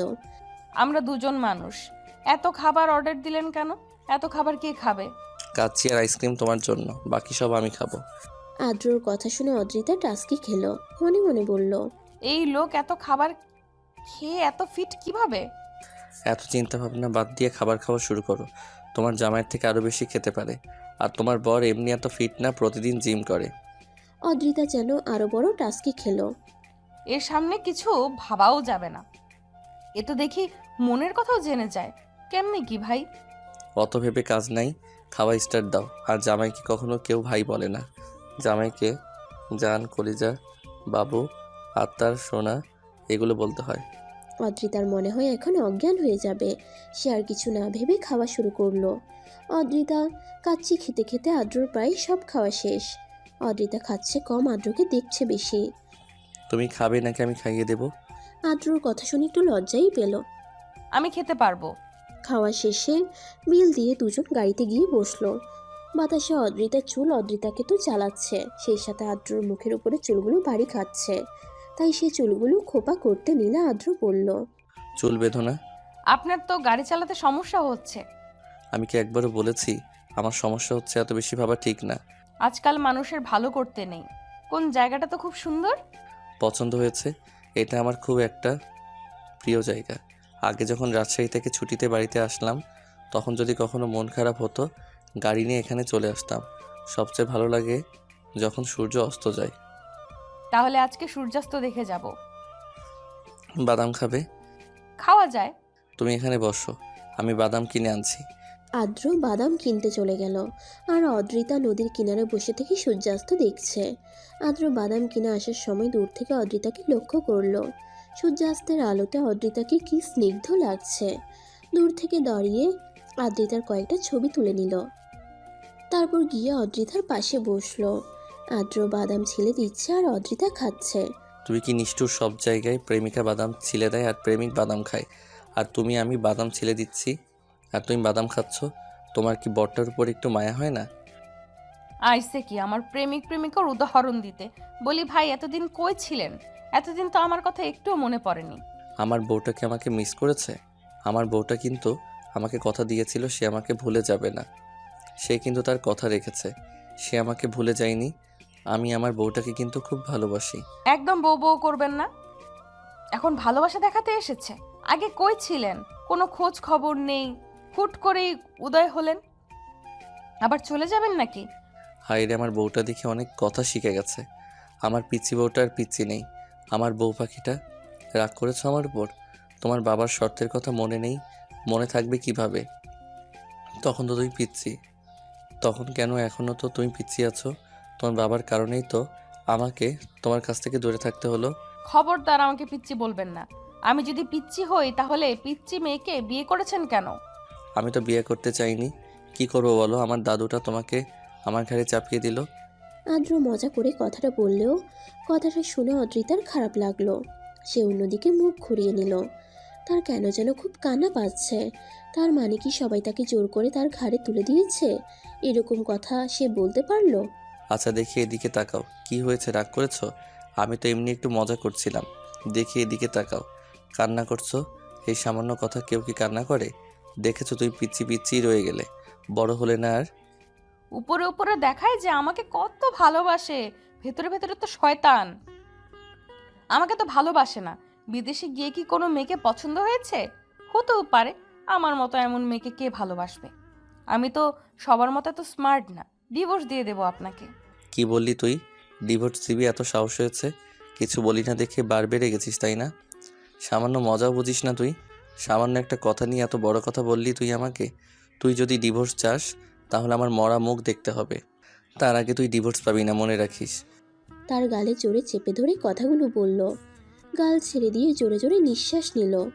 আসলে ভুলটা তারই। সে এমন না করলেও পারত। সে শান্ত প্রকৃতির মানুষ হলে অদ্রিতার প্রতি একটু বেশি পজিটিভ, যার কারণে এই সামান্য কথায় বেশি বেশি রিয়্যাক্ট করে ফেলে। আদ্র অদ্রিতাকে টেনে বুকের মধ্যে জড়িয়ে নিল। অদ্রিতা জড়িয়ে ধরায় একটু এবার বেশি কান্না করতে লাগলো। তুমি কেন সরি বলছো? সরি তো আমার বলা উচিত। প্লিজ এভাবে কান্না করো না, আমার ভুল হয়েছে। আর এমন করবো না, প্রমিস করছি। কান্না থামাও। আদ্রর কথা শুনে ধীরে ধীরে অদ্রিতার কান্নার বেগ কমে আসলো। অদ্রিতাকে মাথায় হাত বুলিয়ে দিল আদ্র। ওভাবেই দুজন দুজনকে জড়িয়ে সূর্যাস্ত দেখতে লাগলো। ধীরে ধীরে সূর্য অস্ত যাচ্ছে। এ এক সুন্দরতম দৃশ্য। এক প্রেমিক যুগল এই সুন্দরতম দৃশ্য একে অপরকে জড়িয়ে ধরে দেখছে। এটা যেন একটু বেশিই সুন্দর। সূর্য অস্ত যাচ্ছে, সেই সাথে শেষ হয়ে গেল আমাদের জীবন থেকে আরও একটা দিন, যেদিন আমরা আর কখনো ফিরে পাবো না। সূর্য অস্তের সাথে সাথে অনেকেই জীবনেরও সূর্যাস্ত হয়। সেই সূর্যাস্তের তারা কেউ আগামী দিনের নতুন ভোরের সূর্যটা দেখতে পায় না। আবার কেউ চলে যায় পৃথিবীর গভীর মায়া ছেড়ে। শুরু হয় কারো নব্য জীবনের সূচনা। অদ্রিতা, আর কতক্ষণ এভাবে বসে থাকবো? রাত্রি নেমে আসলো তো প্রায়। আজকের কথায় অদ্রিতা সম্বিত ফিরে পেল। সে এতক্ষণ তার বুকের মধ্যে ছিল। ছি, এমনটা সে কেমনে করতে পারলো? ভাবতেই তার লজ্জা লাগছে। সে তাড়াতাড়ি করে আদ্রকে রেখে চলে যেতে লাগলো। এখন গাড়ির সামনে কেন দাঁড়িয়ে আছো? আমাকে তো রেখেই চলে আসলে। দাঁড়িয়ে থাকবো না? আপনি তো গাড়ির লক করে রেখেছেন, গাড়িতে বসবো কেমনে? ধরণীতে রাত নেমেছে। অদ্রিতা গাড়ি চালিয়ে ঘুরে বাইরের প্রকৃতি দেখতে ব্যস্ত। গাড়ি জানালা বন্ধ করে দাও, বাইরে থেকে ঠান্ডা হাওয়া আসছে, ঠান্ডা লেগে যাবে। কিছুই হবে না, এমনিই থাক, আমার ভালো লাগছে। অদ্রিতার বাড়ির সামনে গাড়ি থামালো। অদ্রিতা গাড়ি থেকে নামতে যাবে ঠিক সেই মুহূর্তে আদ্র হাত ধরে টান দিতেই তার কোলে গিয়ে পড়ল। এইভাবেই চলে যাচ্ছে আমাকে বাইনা দিয়ে। আদ্রর কথার মানে অদ্রিতা বুঝল না, তাই আদ্রর দিকে ড্যাব ড্যাব করে তাকিয়ে রইল। আচ্ছা, তোমাকে বাই দিতে হবে না, আমি তোমাকে বাই দিয়ে দিচ্ছি। বলেই অদ্রিতার ঠোঁটে টুক করে চুমু দিল। আদ্র চুমু দিতেই তার পুরো শরীর যেন বরফের মতো শীতল হয়ে গেল। তার দেওয়া প্রথম ভালোবাসার স্পর্শ। রাগ করে তখন বউটাকে ব্যথা দিয়েছিলাম, এখন আদর করে দিলাম, যাও এখন। অদ্রিতা আদ্রর থেকে ছাড়া পেয়ে তাড়াতাড়ি গাড়ি থেকে নেমে পড়ল। আল্লাহই জানে গাড়ির ভেতর থাকলে আদ্র আর কি করবে। অদ্রিতা বাড়ির ভিতরে চলে যেতেই আদ্র তার গাড়ি নিয়ে নিজেদের বাড়িতে চলে গেল। যা রুমে গিয়ে ফ্রেশ হ, আমি খাবার দিচ্ছি। কিছু খাবো না মা, বাইরে থেকে খেয়ে আসছি। এখন আর কিছু খেতে ইচ্ছে করছে না। উনি যে আসবে আমাকে তো বলনি, উনি কবে আসছে? অদ্রিতার কথা শুনে তাসফিয়া চৌধুরী মুচকি মুচকি হাসল। তোর উনি আজকে এসেছে, এসে তোকে আনতে ভার্সিটিতে চলে গেল। ছেলেটা একটু রেস্ট নেয়নি। তার মায়ের কথা শুনে একটু খারাপ লাগলো যে আদ্র এসেই তাকে ভার্সিটি থেকে আনতে গেছে। এত দূর জার্নি করে নিশ্চয়ই খুব ক্লান্ত ছিল। তার মন খারাপ হলো, আবার সেই সাথে ভালো লাগছে যে মানুষটা তার জন্য এত ভাবে। জিনাত বাড়িতে এসেছে, তোকেও বাড়িতে যেতে বলছে। আগামীকাল সকালে তোর সাথে দেখা করবে। কালকে না গেলে হয় না মা, যেতেই হবে। অদ্রিতার কথা শুনে তাসফিয়া চৌধুরী বুঝলেন তার মেয়ে লজ্জা লাগছে। কালকে যেতে হবে। ওই বাড়িতে লতিফা ভাবিও আর বলছে তোকে যেতে কি জানি দরকার আছে। তোমরা যাবে না? তুই তো একাই যাস প্রতিদিন, তাহলে আজকে কেন এমন করছিস? কালকে গেলে কি হবে? আমরা যাব যখন সময় হবে তখন। আরে ভাবি, তোমার আসতে এত দেরি হলো কেন? আমি তোমাকে সেই সকালে আসতে বলেছিলাম। একটু লেট হয়ে গেল আপু। মম, দেখে যাও, আজকে তোমার বৌমার শাড়ি পরে এসেছে, ভাবা যায়? অদ্রিতার কথা শুনে তাসফিয়া চৌধুরী বুঝলেন তার মেয়ের লজ্জা লাগছে। জিনাতের কথা শুনে অদ্রিতা ভীষণ লজ্জায় পড়ে গেল। সে এমনিতে আসতে চায়নি, তার উপর শাড়ি পরে তার মা জোর করে পরিয়ে দিল। এখন সবাই তাকে লজ্জাতে ফেলছে। মাশাল্লাহ মাশাল্লাহ, আমার মেয়েটাকে খুব সুন্দর লাগছে। আজকে তো আমার ভাই পাগল হয়ে যাবে। আমার ভাই এমনিতেই তোমার প্রতি পাগল। তুমি বলতে পারো গতকাল এতটা পথ এসে সে তোমাকে দেখতে তোমার ভার্সিটি পর্যন্ত চলে গেল, ভাবা যায়? অদ্রিতা যেন লজ্জাই পেল। হঠাৎ জিনাতের ফোনে কেউ ফোন করে সে উঠে চলে যায়। এর মধ্যে আদ্র রুম থেকে বলে উঠে, মাম, তোমাকে না কখন বলেছি আমাকে একটা ব্ল্যাক কফি দাও, আর কত সময় লাগবে? দাঁড়া, দিচ্ছি, 5 মিনিট সময় লাগবে। আর তাড়াতাড়ি করো। যা তোমা, ব্ল্যাক কপি করে দিয়াই তো তোর বরকে, আমার কাজ আছে। অদ্রিতাকে কিছু বলার সুযোগ না দিয়ে তিনি চলে গেলেন। অদ্রিতা রান্নাঘরে গিয়ে পানি গরম দিয়ে এদিক ওদিক সব কিছু করতে লাগলো। এই বাড়িতে তার প্রায়ই আসা। লতিকা খান তাকে কখনো রান্নাঘরে ঢুকতে দেয়নি, তাই সে কোথায় কি আছে সেসব সম্পর্কে অবগত নয়। কফি দিতে দেরি হচ্ছে দেখে আদ্র নিচে চলে আসে। এসে দেখলো নিচে কেউ নেই, তাই রান্নাঘরে চলে গেল। রান্নাঘরে গিয়ে আদ্র পুরো স্ট্যাচু হয়ে গেল। একজন শাড়ি পরিহিতা রমণী তার উল্টো দিকে দাঁড়িয়ে কিছু একটা করছে। তাকে দেখিয়ে আদ্র চিনে ফেললো এটা অদ্রিতা। আঁচলটা কোমরে গুজে দিয়েছে, যার কারণে কোমল কোমর দৃশ্যমান। চুলগুলো হাত খোপা করা, দেখতে পাক্কা গিন্নিদের মতো মনে হচ্ছে। আদ্র ধীরে ধীরে অদ্রিতার কোমরে তার শীতল হাত রাখলো। হাত রাখতেই অদ্রিতা পিছনে ঘুরে ঠাস করে লাগিয়ে দিল, কিন্তু তার হাতের ছড় খেয়ে আদ্র স্তব্ধ হয়ে গেল। অদ্রিতাও চর দিয়ে বোকা হয়ে গেল। সে তো ভেবেছিল অন্য কেউ তার সাথে অসভ্যতামি করছিল। আদ্র আসলে আমি বুঝতে। অদ্রিতাকে কিছু বলতে না দিয়ে আদ্র সেখান থেকে হান হান করে চলে গেল। তার খুব খারাপ লাগছে। তাড়াতাড়ি কফি নিয়ে এসে আদ্র রুমে গেল। আসবো। অদ্রিতার কথায় ভিতর থেকে কোনো জবাব পেল না, তাই অদ্রিতা দরজা খুলে রুমের ভিতরে প্রবেশ করলো। রুমের ভিতর কেউ নেই। হঠাৎ বারান্দায় একটা ছায়া দেখতে পেল। সে বুঝে গেল বারান্দায় আদ্র দাঁড়িয়ে আছে, তাই সে ধীর পায়ে বারান্দা দিকে এগিয়ে গেল। আপনার কফি। ওখানে রেখে দাও। অদ্রিতা কফির কাপটা দেওয়ালের উপর রেখে দিল। আসলে আমি বুঝতে পারিনি যে ওটা আপনি ছিলেন। আমি ইচ্ছে করে আপনাকে মারিনি, ভেবেছিলাম অন্য কেউ আমার সাথে। এইটুকু বলেই অদ্রিতা কান্না করে দিল। আদ্র তার কান্নার আওয়াজ শুনে এত তাড়াতাড়ি পিছন দিকে ঘুরে তাকালো। অদ্রিতাকে টেনে বুকের মাঝে জড়িয়ে নিল, মাথায় হাত বুলিয়ে দিয়ে বলল, হুশ, কিছু হয়নি, কান্না করছো কেন? আমি ইচ্ছে করে আপনাকে ব্যথা দেইনি, আমার ভুল হয়েছে, আর এমন হবে না, প্লিজ রাগ করবেন না, এবারে অন্তত মাফ করে দিন। কে বলেছে আমি রাগ করেছি? আমি একটু রাগ করিনি। আমি তো এটা ভেবে খুশি হয়েছি আমার বউটা তার সম্পদ হেফাজতে রেখেছে আমার জন্য। আপনি সত্যিই রেগে নেই তো? আমি মরতে করতে চাইনি। চটটা কিন্তু সেই জোরে ছিল। আমি ভীষণ রকমের রেগে আছি। রাগ করব না যদি একটা কিসি দাও। আজ তার কথার মানে বুঝতে পেরে সে ভীষণ লজ্জা পেল। যাও, আমি রেগে আছি, একটা কিসি না দিলে আমার রাগ ভাঙবে না। আদ্রর কথা শুনে অদ্রিতা তার বাহু থেকে নিজেকে ছাড়িয়ে নিল। তারপর আদ্রকে বলল, আপনি চোখ বোঝে? কেন? আমি আপনাকে চোখ বন্ধ করতে বলেছি, বন্ধ করবেন, এত বেশি কথা বলেন কেন? অদ্রিতার কথা শুনে আদ্র চোখ বন্ধ করে নিল। চোখ বন্ধ করতেই অদ্রিতা যে গালে আদ্রকে থাপ্পড় মেরেছিল সেই গালে টুপ করে চুমু খেয়ে দৌড়ে চলে গেল। আদ্র ভীষণ শকড হলো। সে ভাবতেই পারেনি যে সত্যি সত্যি চুমু দেবে তাকে অদ্রিতা। বাবা, আমি কিছুদিনের মধ্যে অফিসে জয়েন করতে চাইছি। তুমি আর কতদিন সব দিক সামলাবে? সব ঝামেলা শেষ হোক, তারপর না হয় তুমি অফিসে জয়েন করো। কিসের ঝামেলা ড্যাড? রুদ্রের পরিবার জিনাতকে তুলে নিয়ে যেতে চাইছে। জিনাদের ফাইনাল ইয়ার পরীক্ষা তো শেষ হয়ে গেল, কিন্তু আমি চাইছি তোমার আর আদ্রিতার বিয়েটা আগে হোক। অনেক তো হলো, এখন সংসারটা শুরু করো। দুজনেই বয়স হয়েছে, সংসার করা এটাই উত্তম সময়। তুমি যদি বলো তাহলে আমরা আগামী শুক্রবার আদ্রিতাদের বাড়ি গিয়ে সব কিছু ঠিকঠাক করে আসবো। তোমাদের যা ঠিক মনে হয় করো। তাহলে আগামী শুক্রবারে আমরা আদ্রিতাদের বাড়িতে যাচ্ছি, এটাই ফাইনাল। ওকে মম, আমি একটু বাইরে যাচ্ছি। এখন কোথায় যাবি? কালকে রাতে রায়হানের সাথে কথা হয়েছিল, ওর আজকে আসার কথা। মেবি রওনা দিয়েছে। এখন একটু ঘুরবো, তারপরে রায়হান যখন এসে পৌঁছাবে তখন ওকে নিয়ে একদম বাড়িতে চলে আসবো। আচ্ছা ঠিক আছে, দেখে শুনে যেও, সাবধানে চালাবে। ওকে মম, বাই। আদিবা, শুক্রবারে আমি যেন তোকে আমাদের বাড়িতে পাই। তুই এমনভাবে বলছিস মনে হয় তোর বাড়ি আর আমার বাড়ি কত দূরে। এই বান্ধবী ফোন দিচ্ছিস কেন, আমাদের ফ্ল্যাটে আসতে পারলি না? আসলে আমার ভালো লাগছে না রে, তাই ফোন দিলাম। কেন, কি হয়েছে? তুই আয় আমাদের ফ্ল্যাটে। কে কি হয় তুই জানোস না? ও, বুঝতে পেরেছি। আচ্ছা 2 মিনিট ওয়েট কর, আমি আসছি। আদিবা নিজেদের ফ্ল্যাট থেকে বের হয়ে অদ্রিতাদের ফ্ল্যাটের দরজায় বেল চাপলো।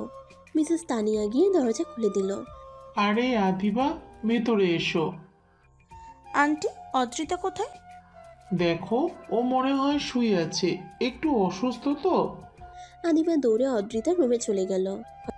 এখন বল, শুক্রবার দিন কেন আসতে হবে তোদের বাড়ি? আসলে শুক্রবার দিন আমাদের বাসায় সবাই আসবে। ও তাই নাকি? নিশ্চয়ই তোর আর আদ্র ভাইয়ের বিয়ের দিন ফেলবে। আমার ভীষণ ভয় করছে আদিবা।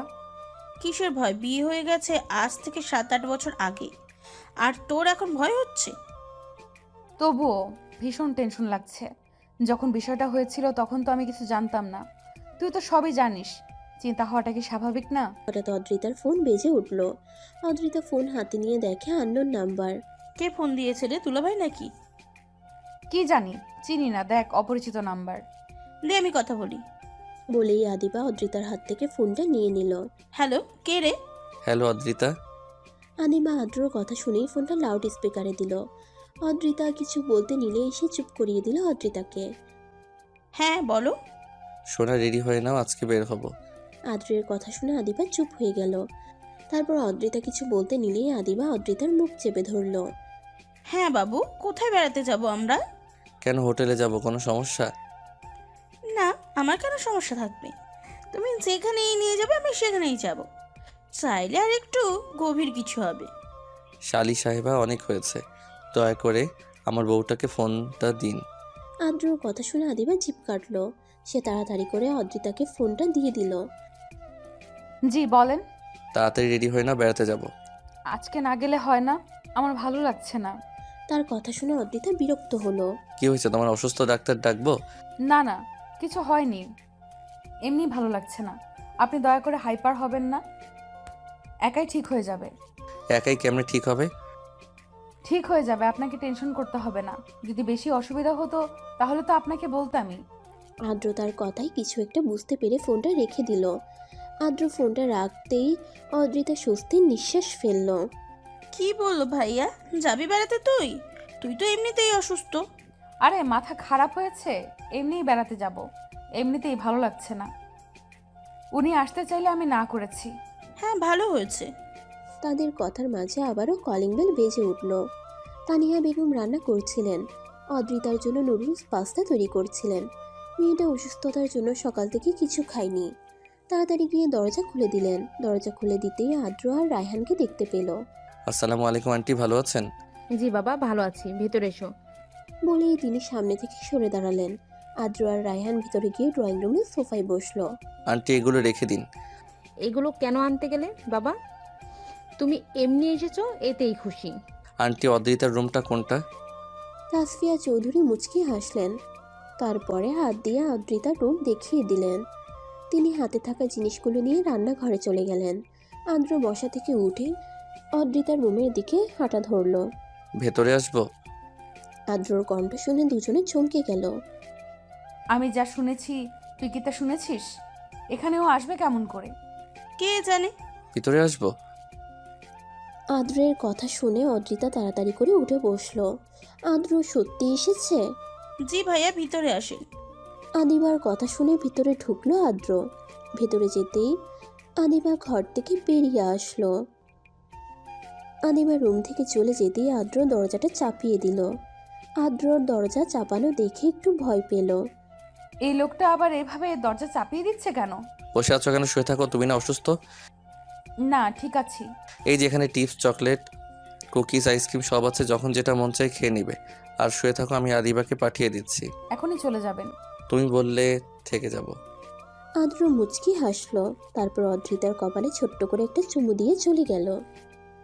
রায়হান আর চোখে তাকিয়ে আদিবাকে দেখতে লাগলো। কতদিন পর তার প্রিয়তমাকে দেখছে।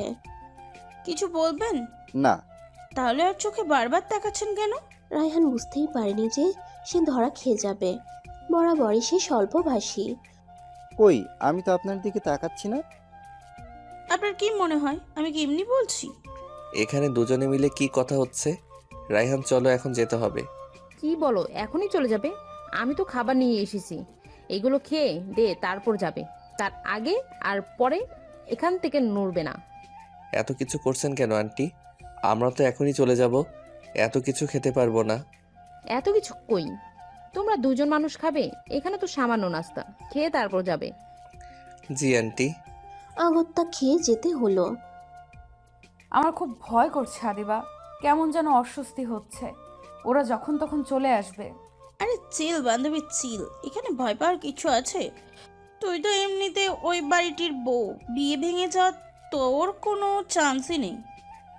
তবুও আমার প্রচণ্ড না খারাপ লাগছে। দেখ আমার হাত পা কেমনভাবে কাঁপছে। আদিবা তাকিয়ে দেখলো সত্যি অদ্রিতার হাত অস্বাভাবিকভাবে কাঁপছে।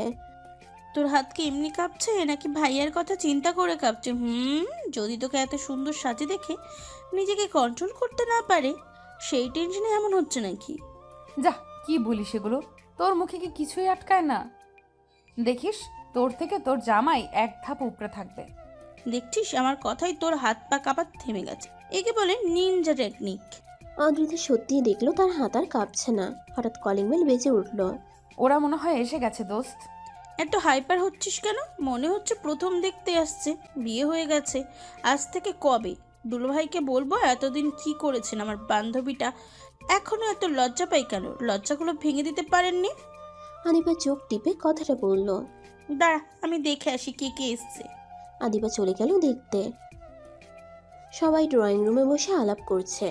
রায়হান হঠাৎ দেখতে পেল আদিবা উক্তি দিচ্ছে তাকে দেখার জন্য। সে একটু মুচকি হাসলো। দোস্ত, দেবের কথা আজকে হেভি লাগছে। দুলোভাইকে কিন্তু দেখতে সেই লাগছে। দুলোভাই তো এমনি আমাদের সুপারস্টার। কে কে এসেছে? তেমন কেউ না, তোর শ্বশুর, শাশুড়ি, দেবর, ননদ আর দুজনকে দেখলাম। তারা মনে হয় ভাই আর চাচা চাচি। ও, তাহলে এটাই ফাইনাল, আগামী বৃহস্পতিবারে বিয়ে। বিয়াই একটু বেশি তাড়াতাড়ি হয়ে যাচ্ছে না? আর 2-1টা দিন পরে করলে ভালো হতো, সব কিছুর আয়োজন তো আছে। এত চিন্তা করিস না, সব কিছু সময় মতো হবে। কেউ আর কিছু বলল না। যেহেতু বিয়েটা আগেই হয়ে গেছে, এখন এসব কথা না বলাই ভালো। ওই আদ্রিতা মাকে নিয়ে এসো। ভাবি চলো, তোমাকে সবাই যেতে বলেছে। এই যে ভাবিকে নিয়ে এসেছি, কি বলবে বলো? ভদ্র অদ্রিতাকে দেখে আদ্রর একটা ছোটখাটো হার্ট অ্যাটাক হয়ে গেল। এই সামান্য সাজে মেয়েটাকে এত সুন্দর লাগছে, তাহলে বধূ বেশে তাকে কেমন দেখতে লাগবে? আদ্র অদ্রিতার দিকে অপলকভাবে তাকিয়ে রইল। আশেপাশে কি হচ্ছে সেই সম্পর্কে তার কোনো ধারণা নেই। রায়হান তার ভাইয়ের অবস্থা দেখে হালকা একটু কেসে উঠল। তারপর অদ্রিতাকে তাসফিয়া খানের পাশে বসিয়ে দিল, আর সে গিয়ে তার ভাইয়ের পাশে বসলো। ভাইয়া, আশেপাশে সবাই আছে, একটু দেখে শুনে কাজ করো। সবাই তোমার দিকে তাকিয়ে দেখছে। দাঁতে দাঁত চেপে জিনাত কথাগুলো বলতেই আদ্রর ধ্যান ভেঙে গেল। কিছুটা হকচকিয়ে এদিক ওদিক তাকালো। তাকিয়ে দেখতে পেল সবাই তার দিকে অদ্ভুত নজরে তাকিয়ে আছে। সে তো লজ্জা পেল। মাশাল্লাহ, আমার মাটাকে খুব সুন্দর লাগছে আজকে। আমার মা তো এমনিতেই দেখতে সুন্দর। দেখি তো হাতটা দাও। তিনি একটা স্বর্ণের রিং পরিয়ে দিল। এই রিংটা কখনোই খুলবে না, এটা সব সময় রাফ ইউজ করার জন্য। অদ্রিতা মাথা নাড়ালো। চলো সবাই খেয়ে নেওয়া যাক, প্রায় বিকেল হয়ে গেল। সবাই খেতে বসলো, শুধু অদ্রিতা, তাসফিয়া চৌধুরী আর আদিবা বাদে। ভাবি, আপনারাও সবাই বসেন না, সবাই মিলে একসাথে খাবার মজাটাই আলাদা। অদ্রিতাকে আদ্রর পাশে বসিয়ে দেন। না ভাবি, এমনি ঠিক আছে। আপনারা আগে খেয়ে ওঠেন, তারপর আমরা খেয়ে নেব। না না, এটা তো হয় না। সবাই একসাথে খাবো, তাহলে তো মজাই আলাদা। আমরা তো কেউ পর না, নিজেদেরই তো লোক। যার যার মতো সব কিছু নিয়ে খেয়ে নেব, অসুবিধা কোথায়? বসেন ভাবি। সবাই একসাথে খেতে বসলো। হঠাৎ অদ্রিতা খুব করে কেসে উঠল। পানি নেই, হঠাৎ এভাবে কেমন করে বিষম খেলি? একাই। অদ্রিতা আদ্রর দিকে তাকালো। আদ্র এমন ভাব করে খাচ্ছে যেন কিছু এসে জানে না। কিছুক্ষণ পর আবার একটা কাজ করলো। এবার পা দিয়ে অদ্রিতার পায়ে সুরসুরি দিচ্ছে, ঠিক মতো খেতে পারছে না। এবার অদ্রিতা না পেরে তার পা দিয়ে আদ্রর পা মেরে দিল। আহ, কি হলো, আবার চিৎকার করছিস কেন? সবাই তাদের দিকে তাকিয়ে আছে। আসলে মম কিছু হয়নি, মনে হলো পায়ে পিঁপড়া কামড় দিচ্ছে আর কি। জোর করে হেসে কথাটা বলল আদ্র। আদ্রর কথা শুনে অদ্রিতা মুচকে হাসতে লাগলো। হঠাৎ জিনাত সন্দিহান কণ্ঠে বলল, ভাইয়া কি হয়েছে বলতো একবার? তোমাকে পিঁপড়ে কামড় দিচ্ছে? একবার ভাবির বিষম খেয়ে উঠেছে, মানে ঠিক মেলাতে পারছি না ব্যাপারটা কি। তুই চুপ থাক, খাচ্ছিস খা। খাওয়ার সময় এত কথা বলছিস কেন? খাওয়ার সময় বেশি কথা বলতে হয় না, জানিস না? ধমকে স্বরে বলল জিনাতকে। আজকাল উচিত কথা বলতে নেই, উচিত কথা বললেই সবার গায়ে লেগে যায়। জিনাতের কথা শুনে সবাই মুচকি মুচকি হাসছে। আদ্র আর কিছু না বলে খেতে লাগলো। সবার খাওয়া শেষে কিছুক্ষণ কুশল বিনিময় করে। জিনাত শোন, একটা কাজ করে দে, তোর ভাবির সাথে একটু দেখা করার সুযোগ করে দে না বোন। শুকনো মুখে চিড়া ভিজবে না। তুই তখন সবার সামনে আমাকে ওভাবে বকলি কেন? সরি বনু, আমার ভুল হয়ে গেছে, একটু ব্যবস্থা তো করে দে না। না, আমার অত টাইম নেই। ভাব নিয়ে কথাটা বলল জিনাত। প্লিজ বোন, একটু দেখা করার সুযোগ করে দে। তুই যা চাইবি তাই দেব। সত্যি যা চাইবো তাই দিবা তো? সত্যি? 3 সত্যি বোন আমার। বোন যা চাইবি তাই দেব। তোর বিয়েতে আমি যেটা যেটা কিনতে চাইবো সব কিনে দিবি, না করা যাবে না। ঠিক আছে। আমাকে 5 মিনিট সময় দাও, আমি এই যাব আর আসবো।